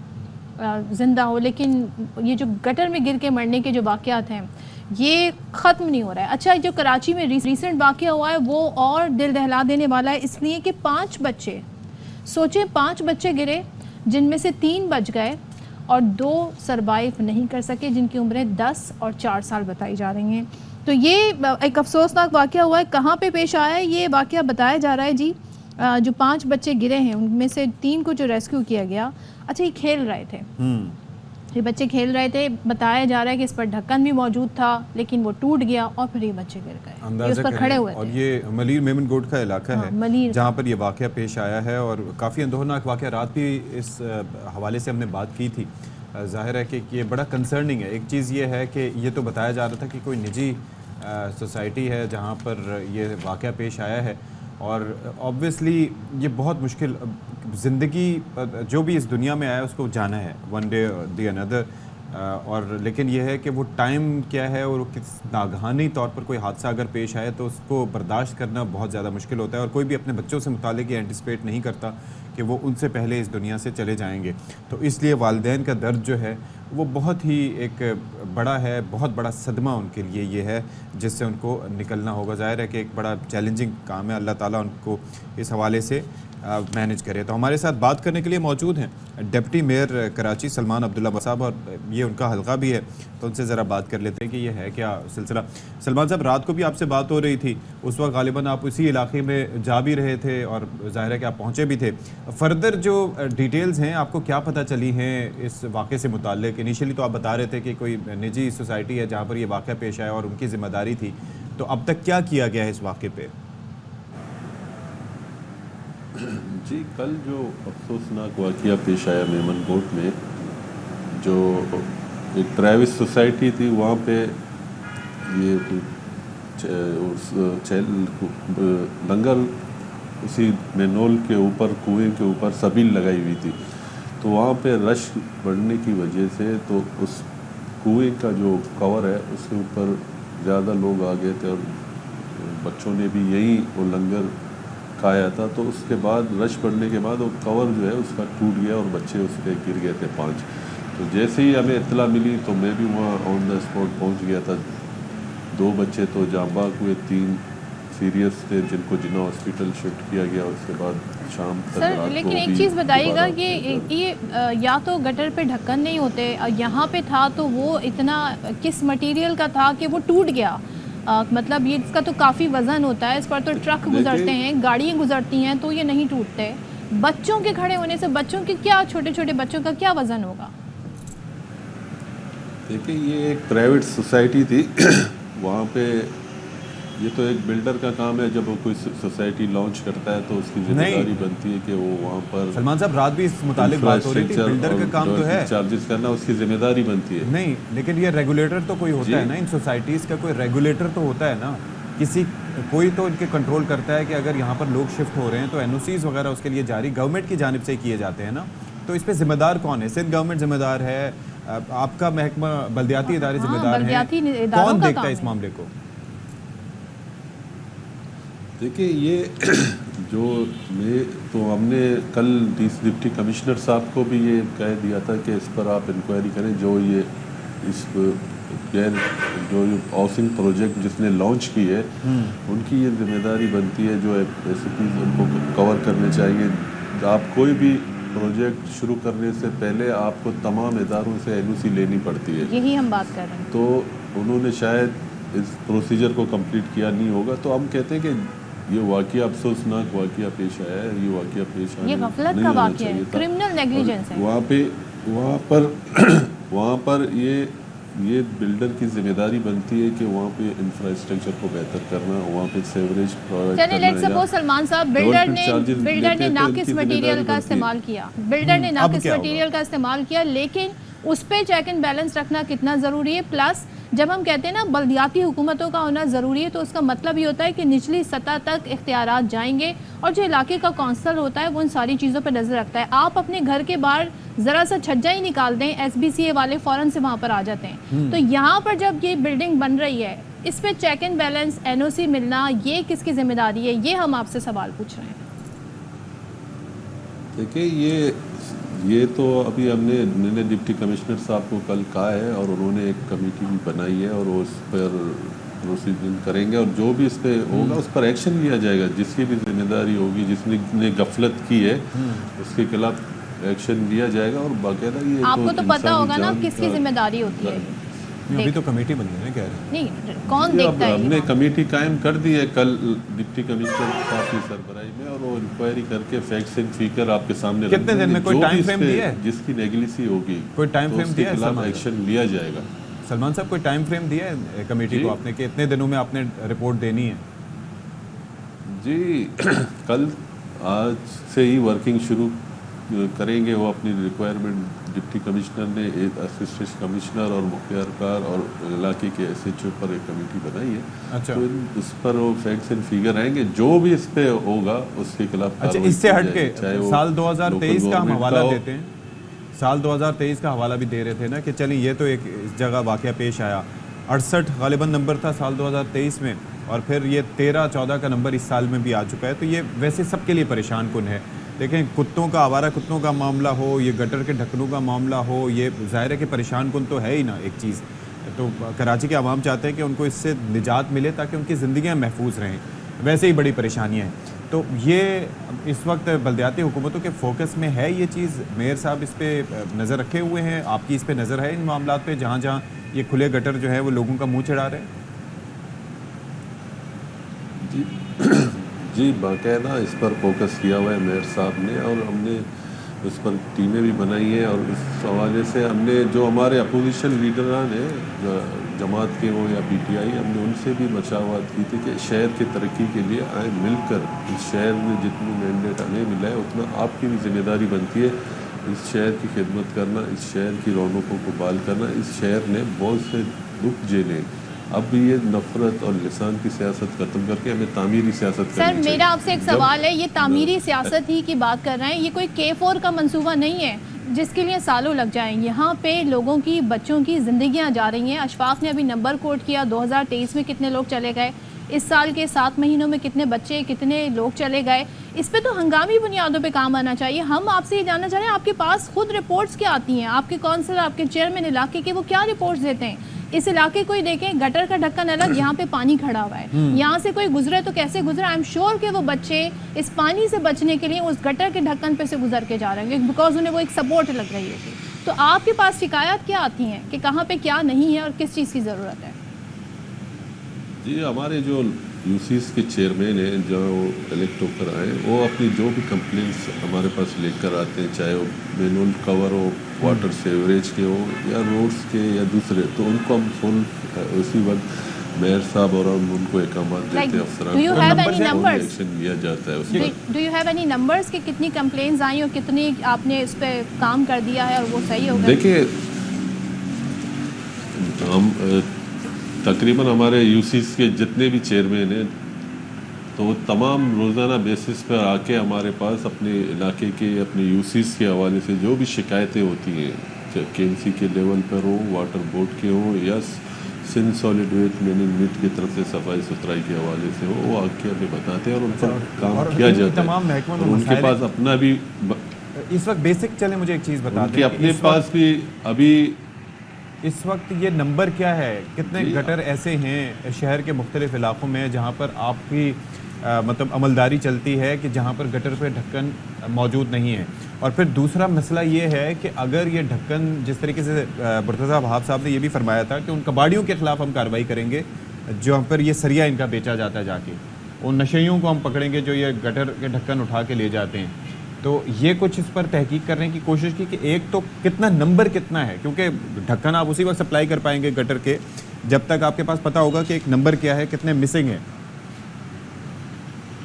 देखिए, हम अभी अब पिछली दफ़ा जब मैनुअल कवर हमने तमाम UC चेयरमैन को, जो वाटर बोर्ड में फैक्ट्री बंद थी जिसे मुर्तज़ा वहाब साहब ने फिर दोबारा चालू कराया था, तो उस पर हमने तकरीबन 12,500 के करीब ड्रिंक्स और मैनुअल कवर डिस्ट्रीब्यूट किए तमाम UC चेयरमैन्स को। तो इस सिलसिले में ये रूटीन बेस पर काम चल रहा है। ऐसा नहीं है कि अब उनकी क्वालिटी पे भी थोड़ा हम उस वक्त काम कर लीजिएगा, क्योंकि क्वालिटी भी थोड़ी काफ़ी इलाकों में क्वालिटी बेहतर है। और वहाँ पे आपको ये भी बताता चलूँ कि जहाँ मैनुअल कवर अगर आप डिस्ट्रीब्यूट करते हैं, रख लेते हैं, उसके बाद यही मेयर साहब ने भी कहा, मैं भी ये कहता हूँ कि फिर वो दोबारा इमरजेंसी अदरात इसको तोड़ कर उनके सरियों को बेचते हैं। मेमन बोर्ड में पिछली दफ़ा ये वाक़या हुआ था, तो वहाँ पे दूसरे ही दिन यही लोगों को पकड़कर जो लोग इंफ्रास्ट्रक्चर को नुकसान पहुँचाने की कोशिश करते हैं तो उनको पुलिस के हवाले किया गया था। तो मैं भी ये रिक्वेस्ट करता हूँ आपके चैनल के थ्रू, आपको कहीं भी ऐसी कोई चीज़ नज़र आए तो आप शहरी हुकूमत को या पुलिस को इत्तला करना उनकी जिम्मेदारी बनती है, ताकि कोई नुकसान ना हो सके। इदारे तो अपने काम करके चले जाते हैं, आप एक ऐसा नंबर दे जाए लोगों को कि लोग खुद आपसे रब्ता करके आपको बताएं। बल्कि आजकल तो व्हाट्सएप का ज़माना है ना, वीडियो बना के हेल्पलाइन नंबर है 1128 है, वहाँ का नंबर है हमारा हेल्पलाइन का 1128। वो उठाते हैं, उस पर कॉल जाती है, करा सकते हैं। बिल्कुल बिल्कुल बिल्कुल बताते हैं, कंप्लेन नोट भी की जाती है और उस पर इम्प्लीमेंट भी किया जाता है। 1128 आपने नंबर बताया जी, ठीक है। अब आवाम भी सुन लें, 1128 नंबर है। अगर आपके इलाके में किसी भी गटर का ढक्कन नहीं है, आप कॉल करें, बताएं। और अगर कॉल नहीं आपकी रिसीव होती है, आप हमसे रब्ता करें और हमें बताएं कि भाई आपके इलाके में क्या मसला है। जाहिर है कि हमारा मामला ये है इज्तिमाई तौर पे इसे हल किया जा सकता है। इज्तिमाई तौर पर एक मसला है, बड़ा कंसर्निंग है। Thank you so much Salman Abdullah Murad साहब, आपने बड़े पेशेंटली हमारे सवालात सुने और उनके जवाब दिए अपने तरीके से।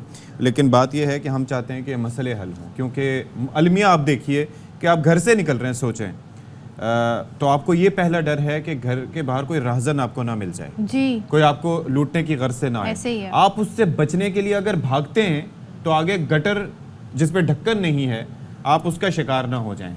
अगर वहां से बच भी गए तो जरा सा आगे चले तो कोई आवारा कुत्ता जो आजकल गौल दर गौल घूम रहे होते हैं, कहीं वो उसके आप हत्थे ना चढ़ जाएं।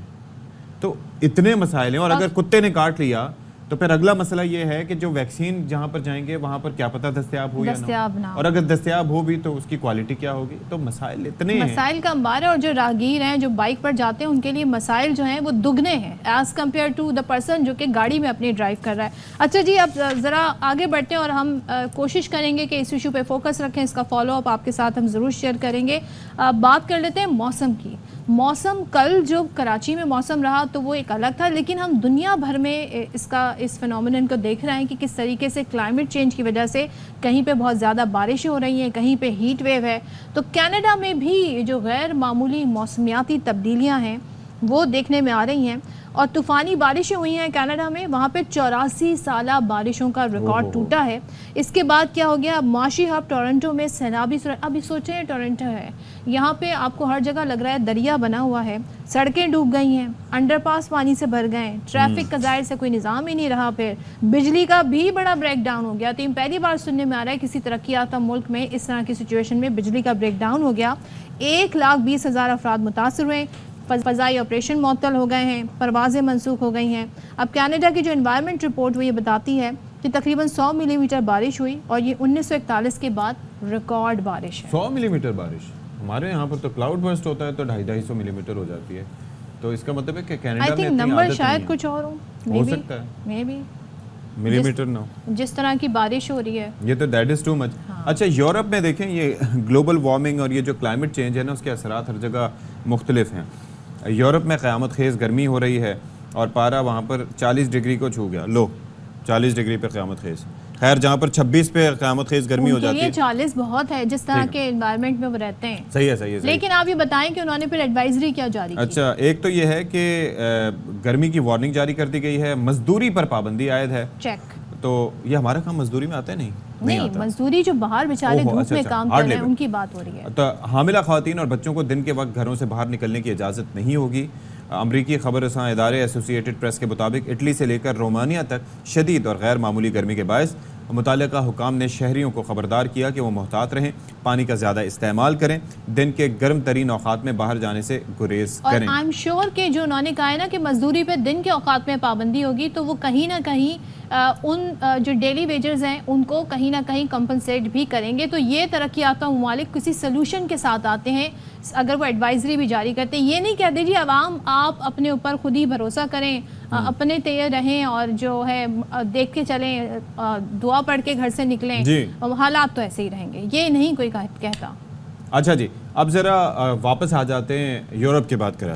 ठीक है, यूरोप से डायरेक्ट कराची की फ़्लाइट लेके। तो बात यह है कि 2015 के बाद से वो जो ला नीना और एल नीनो इफ़ेक्ट की हम बात करते हैं, जो ग्लोबल एक वार्मिंग में जिनका बड़ा अहम किरदार है, तो वो कराची में हम देख रहे हैं कि हर साल गर्मी अपना एक नया रिकॉर्ड बना रही है। बिलखुसूस गुज़िश्ता 2-3 साल से ये सूरत हाल हम देख रहे हैं और कराची अब दहकने लगा है।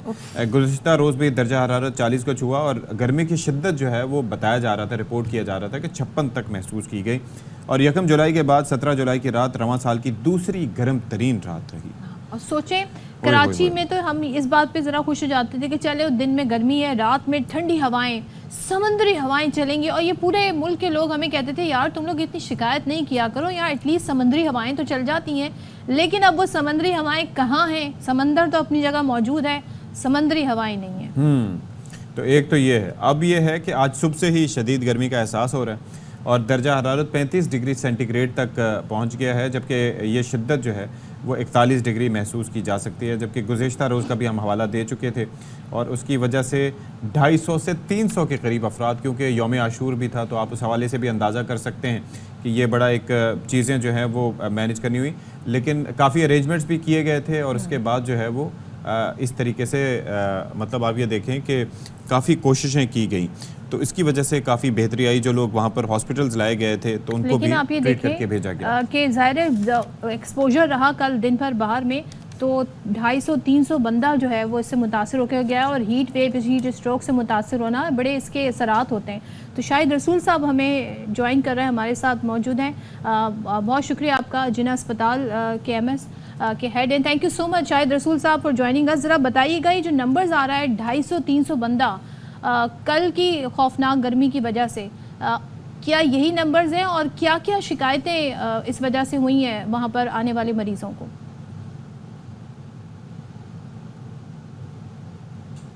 शायद साहब आप तक आवाज़ पहुँच गई हमारी? Thank you very much. बिस्मिल्लाहिर्रहमानिर्रहीम। थोड़ा सा जी आपकी आवाज़ सर हम आपको रिकनेक्ट करते हैं, आपकी आवाज़ डिस्टॉर्ट होकर हमारे पास आ रही है बिकॉज ये बड़ा इंपॉर्टेंट इशू है। हम जानना चाह रहे हैं कि सन एक्सपोजर की वजह से किस तरह की शिकायत लेके मरीज़ वहाँ पर पहुँचे हैं और नंबर जो है ये बड़ा नंबर है और लोगों को कितनी एहतियात करने की ज़रूरत है इस गर्मी में, जिसमें जब 40 पारा हो, फीस दाई को अशफाक जैसे बता रहे हैं कि 56 आपको महसूस हो। और इस वक्त अभी जब हम आपसे बात कर रहे हैं तो टेम्परेचर इज़ 35, तो फील्स लाइक जो 40 तक है। तो हम बात कर रहे थे डॉक्टर शाहिद रसूल से, बात स्टार्ट ही हुई थी।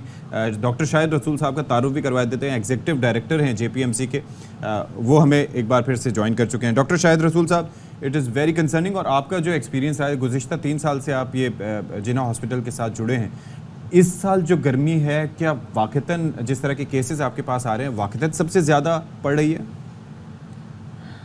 बिस्मिल्लाहिर्रहमानिर्रहीम। Thank you very much. ये बात तो कहीं डेफिनेटली वेरी वेरी क्लियर है कि इस साल जो गर्मी पड़ी है उसका कभी पिछले सालों में कोई रिकॉर्ड नहीं है। मुझे एक जमाना याद है, मैं कराची IIT हूँ, मैं पिछले 30-35 साल से कराची में ही रह रहा हूँ और ये जब जुलाई अगस्त का मौसम आता था तो आप ये समझें कि बादल मुसलसल रहते थे और थोड़ी थोड़ी सी फुहार पड़ रही होती थी और हम जून के अंदर ये सीख कर रहे होते थे कि जुलाई आए तो कुछ रिलीफ मिले। बल्कि डॉक्टर साहब ये तो 30-35 साल आपने दूर का कह दिया, अभी आज से 6-8 साल पहले तक ये क्लाउड बर्स्ट हुआ करते थे जुलाई में, ऐसी तेज बारिशें होती थी और इस बार तो इम्कान ही नजर नहीं आ रहा।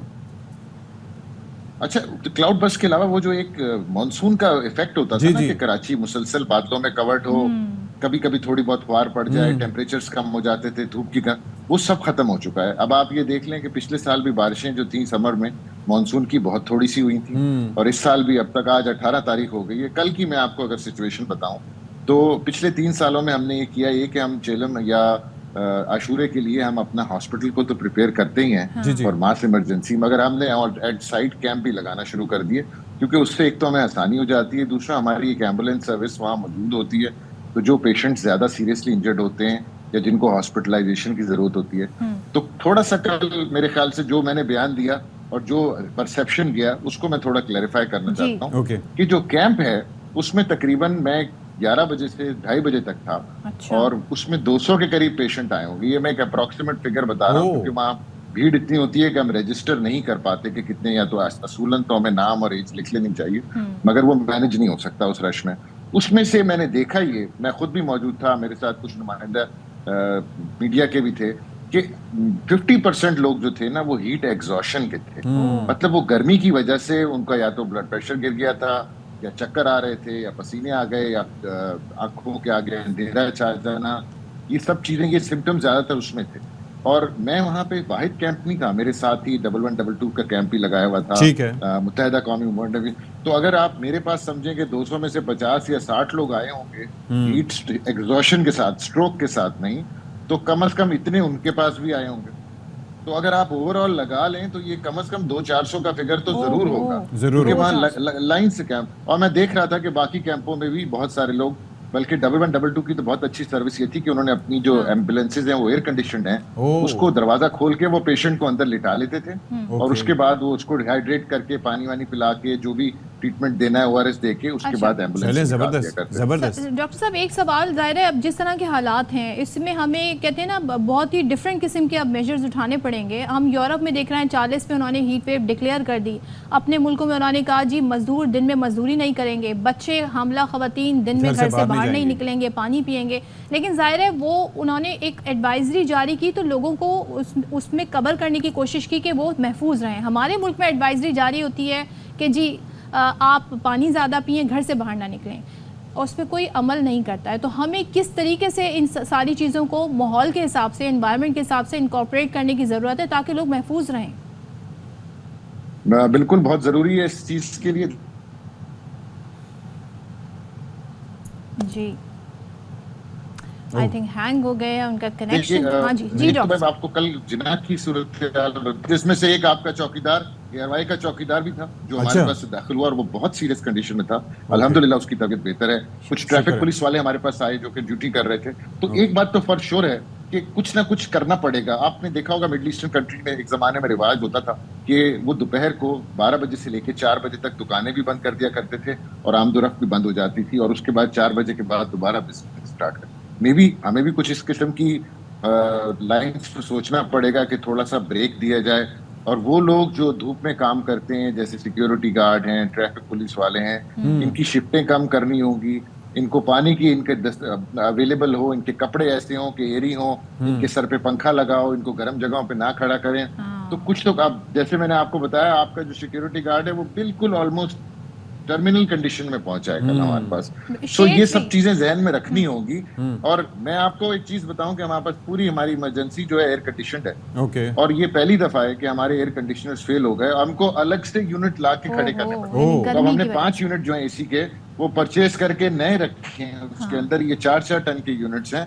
तो जो करंट एयर कंडीशनिंग की जो वो पॉलिसी है, या जो एयर क्लियरेंस की पॉलिसी है, इसको चेंज करना पड़ेगा, क्योंकि आने वाले दिनों में तो मेरे ख्याल से ये फ्रिज और AC जो अभी हम यूज कर रहे हैं ये शायद काम भी नहीं करेंगे, ये काम ना करें। और जाहिर डॉक्टर साहब थैंक यू सो मच, आपने अब बड़ी अच्छी बातें की हमें क्या करना चाहिए, और ये अब लग्जरी काउंट नहीं होना चाहिए जिस किस्म की गर्मी हमारे यहाँ पड़ी है। सिंगापुर में देख रही थी, वहाँ पे बाकायदा उन्होंने जहाँ जहाँ बस स्टॉप है उन्होंने स्प्रे लगाया हुआ है पानी का, लोगों पे पानी का छिड़काव हो रहा है। हमारे मुल्क में हालात ये हैं कि आपके घरों में बिजली के इतने बिल आ रहे हैं, तो हालात यहाँ पे और लोड शेडिंग की वजह से चल नहीं रहा है। अब ये है कि आप ये देखिए ना कि Singapore is a first world country, वहाँ पर लोगों के ऊपर बड़ा इन्वेस्ट भी किया जाता है, फोकस भी किया जाता है। वहाँ की फी के आमदन भी आप जाके देख लें, पाकिस्तानी 2 लाख रुपए से तो ऊपर है फी का आमदन पर मंथ, तो ये हिसाब है। तो बदलती जो तब्दीलियां हैं मौसमियाती, उसके साथ मैनेज करना बड़ा मुश्किल होता जा रहा है। तो उनकी यूनिफॉर्म पर दोबारा गौर करें कि क्या उसका मटेरियल क्या होना चाहिए जी। उनके पास पंखे होने चाहिए। वो जो खुला केबिन है जिसमें ये गार्ड्स बैठे होते हैं, उनको आप एक बंद केबिन दें जिसके अंदर बाकायदा फैन हो, वो एटलीस्ट वो but it should be airy as well. मतलब ये कि शेड हो, क्या हो सकता है, पानी की बोतलें रखें, और ये निमकोल वगैरह जो होता है ना, ये इलेक्ट्रोलाइट्स का बैलेंस, ताकि आपके इलेक्ट्रोलाइट्स का बैलेंस आपके उसमें होना चाहिए बॉडी में। तो कुछ एहतियाती तदाबीर हमारी कोशिश होती है हम आपके सामने भी बयान फरमाएं। और ये जो देखें, नमकियात मिला पानी 1 लीटर ज़रूर पिएं, बल्कि एक दिन में अब तो 12 गिलास पानी पिएं। और ये मैं ये कप छुपा देता हूँ ज़रा, चाय कॉफ़ी से गुरेज करें।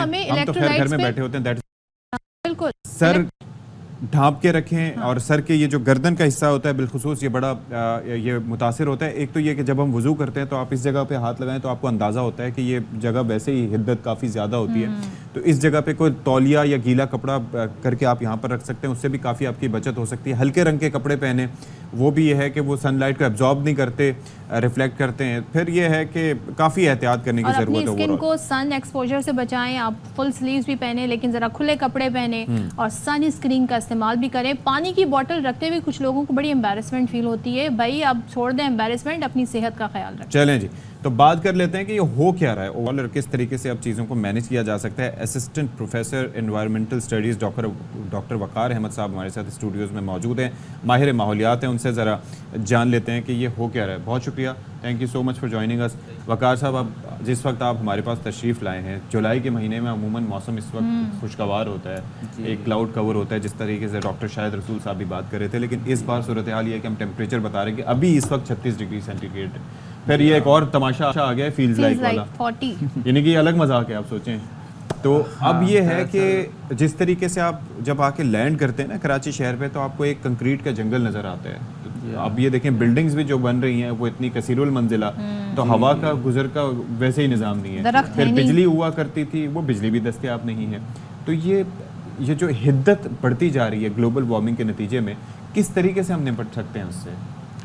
देखिए, दरअसल जैसे अभी आपने कहा ना कि जुलाई के महीने में ऐसा मौसम होता था और अब ऐसा हो रहा है, और ये जो चीज़ें हैं ये एक्सट्रीम वेदर इवेंट्स में शुमार होती हैं। कल जो हमने देखा जिस तरह से शदीद गर्मी का जो हुआ था, ये एक्सट्रीम वेदर इवेंट्स जो हैं ये क्लाइमेट चेंज दरअसल दुनिया भर में हो रहा है। और इस क्लाइमेट चेंज की वजह से ये जो कहा जा रहा है ना कि इतने डिग्री टेम्परेचर बढ़ जाएगा या ये हो जाएगा, वो जो इतना टेम्परेचर जो बढ़ने की प्रेडिक्शन है वो दरअसल वो तो एवरेज टेम्परेचर बता रहे हैं, लेकिन इसका जो इसका इफ़ेक्ट जो आएगा वो एक्सट्रीम वेदर इवेंट्स की शक्ल में ज़्यादा आएगा। यानी हीट वेव बहुत ज़्यादा आएंगी, साइक्लॉन्स, बारिशें और या खुश साली, तो इस तरह की चीज़ें आपको ना एक्सट्रीम उस पर जाती हुई नजर आएंगी। और जैसे जैसे वक्त ज़्यादा मुतासिर नहीं है अगर पाकिस्तान इंडिया इस खत्ते की बात करें as compare to other regions. जी, ये खित्ता ज़्यादा मुतासर, आपने बिल्कुल सही कहा, क्योंकि पाकिस्तान जो है वो क्लाइमेट चेंज से मुतासर ममालिक की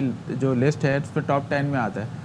पाकिस्तान का शुमार उसमें टॉप 10 में आता है। और इसके अलावा दूसरे दीगर ममालिक हैं, मालदीव्स है या भूटान है या दीगर वो छोटे ममालिक हैं जो जैसे कुछ आइलैंड कंट्रीज़ हैं जो कि सी लेवल राइज की वजह से उनको ज़्यादा खतरा है। जी एग्जैक्टली, तो इस तरह के ममालिक में ज़्यादा ख़तरा है। लेकिन पाकिस्तान अगर उनसे कंपेयर करें तो हमारी जो पॉपुलेशन का साइज़ है वो ज़ाहिर उस हिसाब से पाकिस्तान जो है वो बहुत शदीद मुतासरा ममालिक में। अच्छा, मुझे ये बताएं कि पाकिस्तान तो मुतासरा है, लेकिन एडवर्स इफ़ेक्ट्स जो हैं वो शहर क़ायद कराची पर सबसे ज़्यादा हैं, इसकी कोई ख़ास वजह इस मेहरबानी?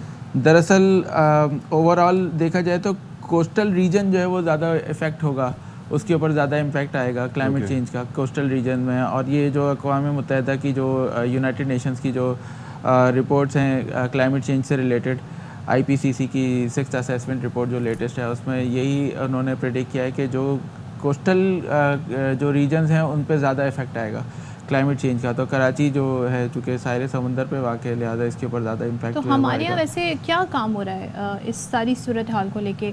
अगर हम बात करें, हमारे यहाँ कहा जाता है जी इतने दरख्त लगा दिए जाएंगे, बिलियंस ट्री लगा दिए जाएंगे, कहाँ है वो? हमें तो कुछ नज़र नहीं आता। अगर हम सिर्फ इस शहर की बात करें, यहाँ वैसे ऐसा कोई प्रोजेक्ट मुझे अभी नज़र नहीं आया है। यहाँ तो उखाड़ने का, लेकिन कुछ काम इस पे हो रहा है, बिकॉज दरख्त भी आपके एनवायरनमेंट को बहुत हेल्प करते हैं, उस हीट को बचाने की बहुत उसमें किरदार है उनका। बिल्कुल आपने सही कहा। और जो हमारे साहिली इलाकों में जो फॉरेस्ट है, मैंग्रोव फॉरेस्ट वगैरह, उनको भी काट दिया गया हाउसिंग स्कीम्स के नाम पे या पोर्ट कंस्ट्रक्शन या इंडस्ट्रीज को लगाने के नाम पे। जो अब तो चले मैंग्रोव्स के मामले पे तो फिर भी सिंध गवर्नमेंट काम कर रही है, लेकिन विद इन द सिटी हमारे पास बहुत अच्छे यहाँ पर मैंग्रोव फॉरेस्ट हुआ करते थे। हमारे क्लिफ्टन के साइल पर ये जो है आपके KPT के एरिया में, DHA के एरिया में, यहाँ पर जो है वो फॉरेस्ट बहुत अच्छे हुआ करते थे। बिल्कुल, तो वो काफ़ी हद तक वो जंगलात भी काट दिए गए और उसकी वजह से भी एक एडवर्स इम्पैक्ट जो है हमारे, क्योंकि ये हीट बैलेंस करते हैं शदीद गर्मी को की जो उसको जो है इम्पैक्ट को बैलेंस करते हैं ये फॉरेस्ट जो होते हैं। तो वो स्पेशली मैंग्रोव फॉरेस्ट जो है वो क्लाइमेट को जो है रेगुलेट करते हैं, बैलेंस करते हैं, मॉडरेट करते हैं। तो अगर ये एब्सेंट होंगे तो उसकी वजह से, जब ये एब्सेंट हुए तो इसकी वजह से हीट के जो एक्सट्रीम जो इवेंट्स हैं वो बढ़ रहे हैं और उसको जो है वो एक समझ लीजिए कि नेचुरल जो कूलिंग मैकेनिज्म है यानी जो थोड़ा बहुत भी था, यानी हम अगर बात करें सोहराब बोर्ड से आगे ग्रीनरी थी, कराची यूनिवर्सिटी की बात कर लें, लेकिन अब वहाँ पे बिल्डिंग्स, उससे आगे भी ग्रीनरी थी, अब बिल्डिंग्स बन गई हैं, कॉन्क्रीट जो है वो मजीद फैलता जा रहा है, कॉन्क्रीट का जंगल हम इसे अब कहते हैं। जी हाँ, तो कंक्रीट हमारी प्लानिंग क्या है? मेरा सवाल फिर वही है, हमने क्या प्लान, 5 इयर्स का प्लान किया है, 3 इयर्स का प्लान किया है, क्या सोचा है हमने? या कोई है भी अगर तो क्या है? कंक्रीट के हवाले से मैं आपको बताऊं, एक थोड़ी सी छोटी सी बात बताऊं कि जितना ज़्यादा बिल्ट अप एरिया बढ़ेगा उतना एक फिनोमेना कहलाता है urban heat island effect. Urban heat island effect में इजाफा होगा जितना ज़्यादा बिल्ट अप एरिया बढ़ेगा। ज़रूरत इस बात की है कि हमें जो ग्रीन बेल्ट्स हैं, जो पार्क्स हैं, उनको हमें जो है वो आबाद करने की ज़रूरत है, वहाँ प्लांटेशन की ज़रूरत है। आप देखिए कि ग्रीन बेल्ट्स जो है वो वहाँ पर कोई प्लांटेशन नहीं, बल्कि वहाँ पर तो आप देखिए कि रेस्टोरेंट्स खुले हुए हैं, ग्रीन बेल्ट्स के ऊपर कब्जे हुए हैं। जी जी। तो पार्क्स पे इसी तरह से यही हाल है, प्लेग्राउंड हैं। अच्छा, तो आजकल जो हो रहा है, हम तो ज़ाहिर है कि we don't want to be a part of problem, we want to be a part of solution. ये जो आजकल कुछ तजावीज़ दी जा रही हैं कि जैसे अपनी छतों को जी वाइट पेंट कर दें या कुछ इस तरीके से, और भी कुछ मेजर्स के हवाले से बात की जा रही है, क्या कर सकते हैं? व्हाट आर द ऑप्शंस इस सूरत हाल को मद्देनज़र रखते हुए? जी, बहुत सारे इस तरह के ऑप्शन, ये आपने सही बात की तरफ आइडेंटिफाई किया कि छतों को अगर वाइट कर दें, वाइट का जो इफेक्ट होता है वो ये होता है कि हीट रिड्यूस होती है, उससे जो है वो रिफ्लेक्टिविटी बढ़ जाती है और हीट एब्जॉर्प्शन कम हो जाती है। इसी के अलावा जो है वो रूफ टॉप गार्डनिंग है, ग्रीन वॉल्स हैं, इनका जो है इस्तेमाल अगर बढ़ा दें तो भी हम किसी हद तक जो है वो इस अर्बन हीट आइलैंड इफेक्ट से जो है वो को रिड्यूस कर सकते हैं, और उससे जो वो हीट का जो यानी एक्यूमुलेशन है वो रिड्यूस हो जाएगी। तो ये इस तरह के फिनोमेना जो है हम इसको इस तरह के मेजर्स ले सकते हैं। इसके अलावा आप देखिए कि अब देखिए पुराने जो पार्क्स हैं, मुगल दौर के पार्क्स वगैरह, आप देखें वहाँ पर जो है पॉन्ड्स बने हुए हैं, वो पॉन्ड्स जो होते हैं वो क्या होते हैं, हीट एब्जॉर्प्शन के लिए होते हैं, वो कूलिंग मैकेनिज्म के लिए होता है, इफेक्ट बड़ा कूलिंग होता है। जी बिल्कुल। तो इसी तरीके से आप जो है वो ये मेजर्स ले सकते हैं। जो आपके तो पानी नहीं होगा, वो पॉन्ड अगर बना भी दें तो उसमें पानी कहाँ से भरेंगे? तो हमारे मसाइल भी मल्टीपल मसाइल हैं। तो जी, आपने सही कहा, क्योंकि कराची शहर को पानी की सप्लाई पूरी नहीं मिल रही, और आप देखिए 3 करोड़ से ऊपर की आबादी है, लेकिन पानी जो है वो की सप्लाई बहुत ही कम है कराची शहर में। तो थैंक यू सो मच, और आपने बड़ी चीज़ें अच्छी पॉइंट आउट की कि हमें किन किन चीज़ों पर काम करने की ज़रूरत है। Thank you so much doctor साहब वंस अगेन। अच्छा जी, इस वक्त कुछ अपडेट्स हैं जो आपके साथ शेयर कर देते हैं। इस्लामाबाद हाईकोर्ट ने सनम जावेद की गिरफ्तारी को गैर कानूनी करार देकर रिहाई की दरख्वास्त निपटा दी है, और अटॉर्नी जनरल ने अदालत में मौक़िफ़ अपनाया कि बलूचिस्तान पुलिस राहदारी रिमांड की इस्तदा प्रेस नहीं कर रही। सनम जावेद आज़ाद हैं, अपने सूबे में जा सकती हैं। जस्टिस हसन औरंगज़ेब ने रिमार्क्स दिए, इंटरनेट पर देखा सनम जावेद बहुत नामुनासिब ज़बान इस्तेमाल करती हैं। जस्टिस हसन औरंगज़ेब ने वकील से इस्तफसार किया, आप गारंटी देते हैं सनम जावेद मज़ीद नामुनासिब गुफ्तगू नहीं करेंगी? वकील मियां अली अशफाक ने कहा, सनम जावेद आइंदा नामुनासिब अल्फाज इस्तेमाल नहीं करेंगी। तो हुसैन चौधरी मजीद बता रहे हैं। जी हुसैन, बताइए। ये देखिए, इस्लामाबाद हाई कोर्ट ने सनम जावेद की गिरफ्तारी गैर कानूनी करार देकर रिहाई की दरख्वास्त पर समाअत की है। जस्टिस मियां गुल हसन औरंगज़ेब ने सनम जावेद के वालिद जावेद इकबाल की दरख्वास्त पर समाअत हुई। अटॉर्नी जनरल अदालत में पेश हुए और उनकी जानिब से कहा गया कि सनम जावेद को मजीद किसी भी मुकदमे में गिरफ्तार नहीं कर रहे। बलूचिस्तान पुलिस राहदारी रिमांड की जो इस्तदा कर रही थी वो भी आप प्रेस नहीं कर रही। सनम जावेद आप आज़ाद हैं। जिसके बाद जस्टिस मियां गुल ने कहा कि सनम जावेद आप आज़ाद हैं, अपने सूबे में जा सकती हैं। जस्टिस मियां गुल ने रिमार्क्स दिए कि मैंने इंटरनेट पर देखा कि सनम जावेद बहुत नामुनासिब जुबान इस्तेमाल करती हैं। उन्होंने उनके वकील से मुकालमा करते हुए कहा कि क्या ऐसी नामुनासिब गुफ्तगू जो होती है आप गारंटी देते हैं कि मजीद नहीं होगी? जिस पर मियां अली इशफाक ने कहा कि हम यकीन दहानी कराते हैं कि आइंदा ऐसा नहीं होगा। जिसके बाद अदालत ने अटॉर्नी जनरल के मजीद किसी केस में गिरफ्तार न करने के बयान के बाद जो दरख्वास्त थी सनम जावेद की वो निपटा दी। Thank you so much Hussain. अच्छा, यहाँ पर आपको बताएं कि पीटीआई ने दीगर अपोजिशन जमातों के साथ मुश्तरका जलसे करने पर गौर शुरू कर दिया है। तहरीक इंसाफ के चंद रहनुमाओं ने तहरीक तहफ़्फ़ुज़ आइन के तहत जलसे करने की तजवीज़ दी है। तो नईम अशरफ भट्ट साहब मज़ीद तफसीलात देंगे इससे मुतालिक। जी बताइएगा भट्ट साहब, क्या मुशावरत हो रही है यहाँ पर इससे मुतालिक? जी इशफाक साहब, आज कुछ रोज़ पहले पीटीआई के चंद रहनुमाओं ने ये तजवीज़ दी थी कि सोलो फ्लाइट जो है आप मज़ीद जलसों में वो ना करें। इससे पहले एक दो जलसे बलूचिस्तान में तहरीक तहफ़्फ़ुज़ आइन के तहत किए गए, लेकिन उसके बाद पंजाब और इस्लामाबाद में पीटीआई ने जो अप्लाई किए जलसे वो अपनी सिर्फ जमात की तरफ से किए थे, जिस पर कुछ इत्तेहादी इनके अपोजिशन जमातों ने भी एतराज़ किया। तो अब इनका इस पर गौर हो रहा है कि जो भी आइंदा जलसा हो वो मुश्तरका अपोजिशन जो है वो मिलकर करे, और इसमें इम्कान है कि मौलाना फजलुर रहमान को भी दावत दी जाएगी अगर उनसे मामला तय हो गए। कुछ रहनुमाओं का ये ख्याल है PTI के कि 70 से 80% फजलुर रहमान से उनके मामला तय है, बस उससे हतमी टच देना है। अब अगर ये मामला तय होते हैं तो अपोजिशन का एक भरपूर जलसा करने पर गौर हो रहा है। 1-2 रोज में इनकी कोर कमेटी जो है इसकी मंजूरी देगी, और फिर ये जो अपोजिशन जमाते हैं इनको इत्माद में लेके तारीख का भी फैसला किया जाएगा कि जो जलसा है जो कि काफ़ी अर्से से नहीं हो रहा इस्लामाबाद और पंजाब में, वो एक भरपूर जलसा मुश्तरका अपोजिशन के तहत किया जाए। ठीक है, नईम अशरफ भट्ट, बहुत शुक्रिया आपका। और साथ ही एक और अपडेट्स हैं वो दे देते हैं। District and session court Islamabad में बानी PTI के 6 और बुशरा बीबी के 1 मुकदमे में जमानत कबल अज गिरफ्तारी की दरख्वास्त पर जमानत पर समाअत हुई है। अदालत ने सुपरिटेंडेंट अडियाला जेल को बानी PTI की वीडियो लिंक या ज़ाती हैसियत में हाजिरी की हिदायत कर दी है। समाअत 30 जुलाई तक के लिए मुलतवी कर दी गई है और अदालत ने आइंदा समाअत पर वकला से दलाइल तलब कर लिए हैं। केसेस की समाअत एडिशनल एंड सेशन जज अफजल मजूका ने की। वक्त तो एक ब्रेक का, ब्रेक के बाद आते हैं।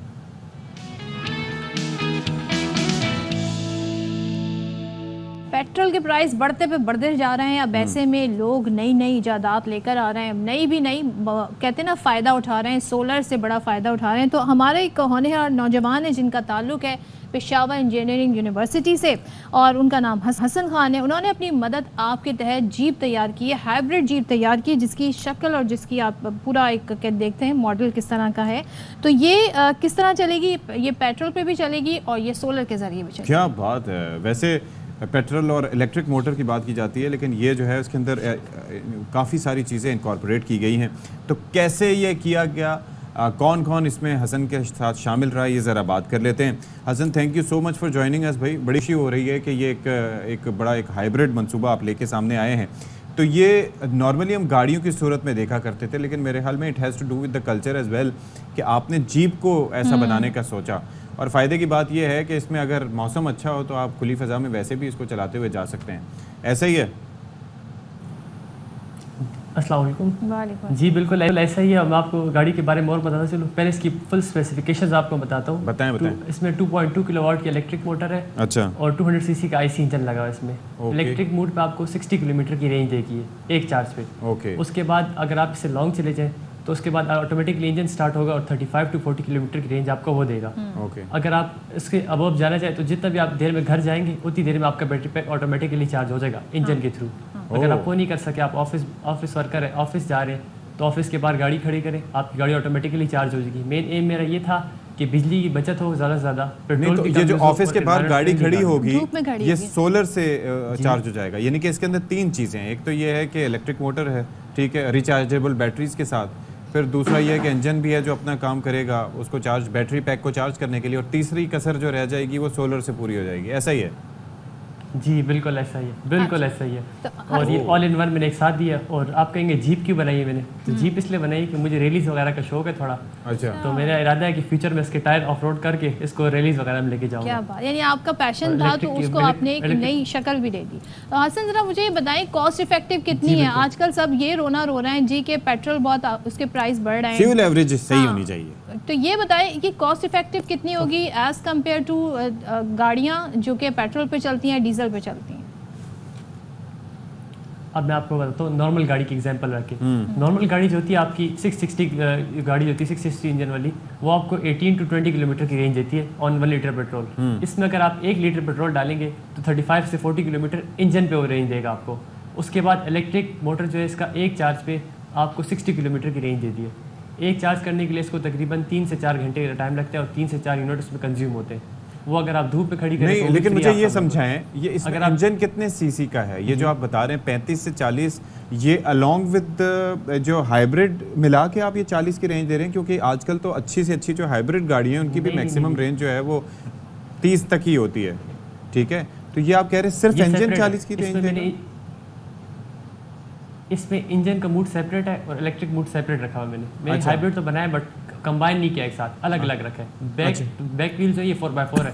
बैक व्हील जिसके इंजन के इलेक्ट्रिक मोटर के साथ कनेक्ट है और फ्रंट वाले इंजन के साथ कनेक्ट हुए हैं इसके। नहीं, मेरा सवाल इसमें ये था, चलता है और मोटर सेपरेट चलती है। मैं ये कह रहा था कि ये जो इंजन जो है, ये जाहिर है कि आपने किसी न किसी जगह से मुस्तार लिया होगा, किसी गाड़ी का या किससे, तो वो कितनी फ्यूल एवरेज देगा? सिर्फ इंजन की अगर हम बात करें, वो कितने सीसी का है? सिर्फ इंजन की बात करें तो सिर्फ इंजन 35 से 40 किलोमीटर की एवरेज देगा, सिर्फ इंजन, बगैर हाइब्रिड के। मैंने छोटा इंजन इसमें इसलिए जी बगैर हाइब्रिड के। और इंजन इसमें है कितने सीसी का? पेट्रोल वो 200 सीसी का आईसी इंजन है। अच्छा, 200 सीसी का इंजन है। ओके, छोटा इंजन इसलिए रखा है कि पेट्रोल कम खाए और उसका वेट भी कम होता है। जो इलेक्ट्रिक मोटर है वो ज़्यादा पावरफुल है, वो 800 सीसी इंजन की। तो हमारे यहाँ तो असल में गाड़ियाँ जो है ना, ज़ाहिर है आपको पता है कि इंडिया की तो बात नहीं करे कि वो टाटा और नैनो और पता नहीं कहाँ, वहाँ तो गाड़ियों के भी छोटे इंजन बन जाते हैं। यहाँ पर किस चीज़ से आपने ये छोटा इंजन किस चीज़ से लिया है? इतने तो मेरे ख्याल में रिक्शों वगैरह के होते हैं। यहाँ पर देखिए, हमें क्योंकि आपको पता है मैं इंजीनियर रुकता हूँ, इंजीनियर का काम होता है सस्ती चीज़ देखना और एक रिलायबल चीज़ देखना, रिलायबल प्रोडक्ट लेके आना। ठीक है। तो इसमें मैंने रिश्के का इंजन यूज़ किया, नए वाले रिश्कों का। वो यूज़ करने का रीज़न ये था, एक तो चीप मिल रहा था रेट पे, और मेरा ये सोच थी ना कि कल को अगर कोई गाड़ी बाय करेगा और कहीं किसी के पास ख़राब हो गई, वो रोड पे कहीं भी खड़ी करे तो इस इंजन पे हर कोई समझता है, हर मैकेनिक इस पे इजीली समझ जाता है। चलिए हम देखेंगे। आप रीज़न ये था छोटा इंजन लगाने का। ऐसा तो नहीं होगा कि रोड पे जा रहे होंगे तो स्वैग जीप वाला होगा और आवाज़ रिक्शे वो रैली में जाने की तैयारी कर रहे हैं और रिक्शे की आवाज़ को भी तो काउंटर करना होगा। ऐसा नहीं है ना। अच्छा। रोड पे जब आप जाते हैं तो लोग बिल्कुल शॉक्ड होते हैं, ये चुपचाप चल रही होती है, आवाज होती नहीं है इसकी बिल्कुल। इंजन तो उसका बहुत कम केसेस में ऑन होता है। Okay okay okay. लोग यही सोच परेशान होते हैं कि चल कैसे रही है। क्या बात है, ठीक है। अच्छा, नहीं एक और चीज़ ना, अगर तीनों चीज़ों को हम मिला के देखें, यानी कि आपकी जो सोलर है, इलेक्ट्रिक है और ये पेट्रोल को, तो उसमें गाड़ी की एक दफ़ा अगर रिफ्यूल उसको कर लें तो उसके बाद रेंज कितनी होती है? तीनों को मिला के हमें बताइएगा। तीनों को मिला के 100 किलोमीटर होती है, 100 से अबव भी जाती है। अगर आप स्लो स्पीड में चलाएं 30 to 40 किलोमीटर पर आवर की स्पीड से, तो 100 किलोमीटर प्लस भी एवरेज चली जाती है उसकी। ओके ओके ओके ओके, क्या बात है शेरन। ठीक है, thank you so much Hasan for being with us. हम चाहते हैं आप मज़ीद भी इस पर तजुर्बात करें और मज़ीद आपको इस मामले में बेहतरी करके कुछ और मज़ीद बेहतर चीज़ें भी बनाएं। तो ज़बरदस्त चीज़ है, ज़बरदस्त चीज़ है। लेकिन जाने से पहले आज आपको याद दिला दें, शहंशाह गज़ल मेहदी हसन साहब की आज यौम पैदाइश है। क्या बात है मेहदी हसन साहब की, और कहते हैं ना दुनिया उनकी मोतरफ है। तो इसी के साथ आज के प्रोग्राम से हम आपसे इजाज़त चाहते हैं। आपकी कहानी रह गई, बाकी नगमे आपने खुद सुन लेना। कहानी रह गई आपकी। तो एक था बादशाह, फिर उस बादशाह की हुकूमत ख़त्म हो गई, उसका किसी ने तख्ता उलट दिया, और इसी के साथ ही ख़वातीन हज़रात हम आपसे इजाज़त चाहते हैं। अल्लाह हाफ़िज़। मेरी कहानी कैसी लगी आपको?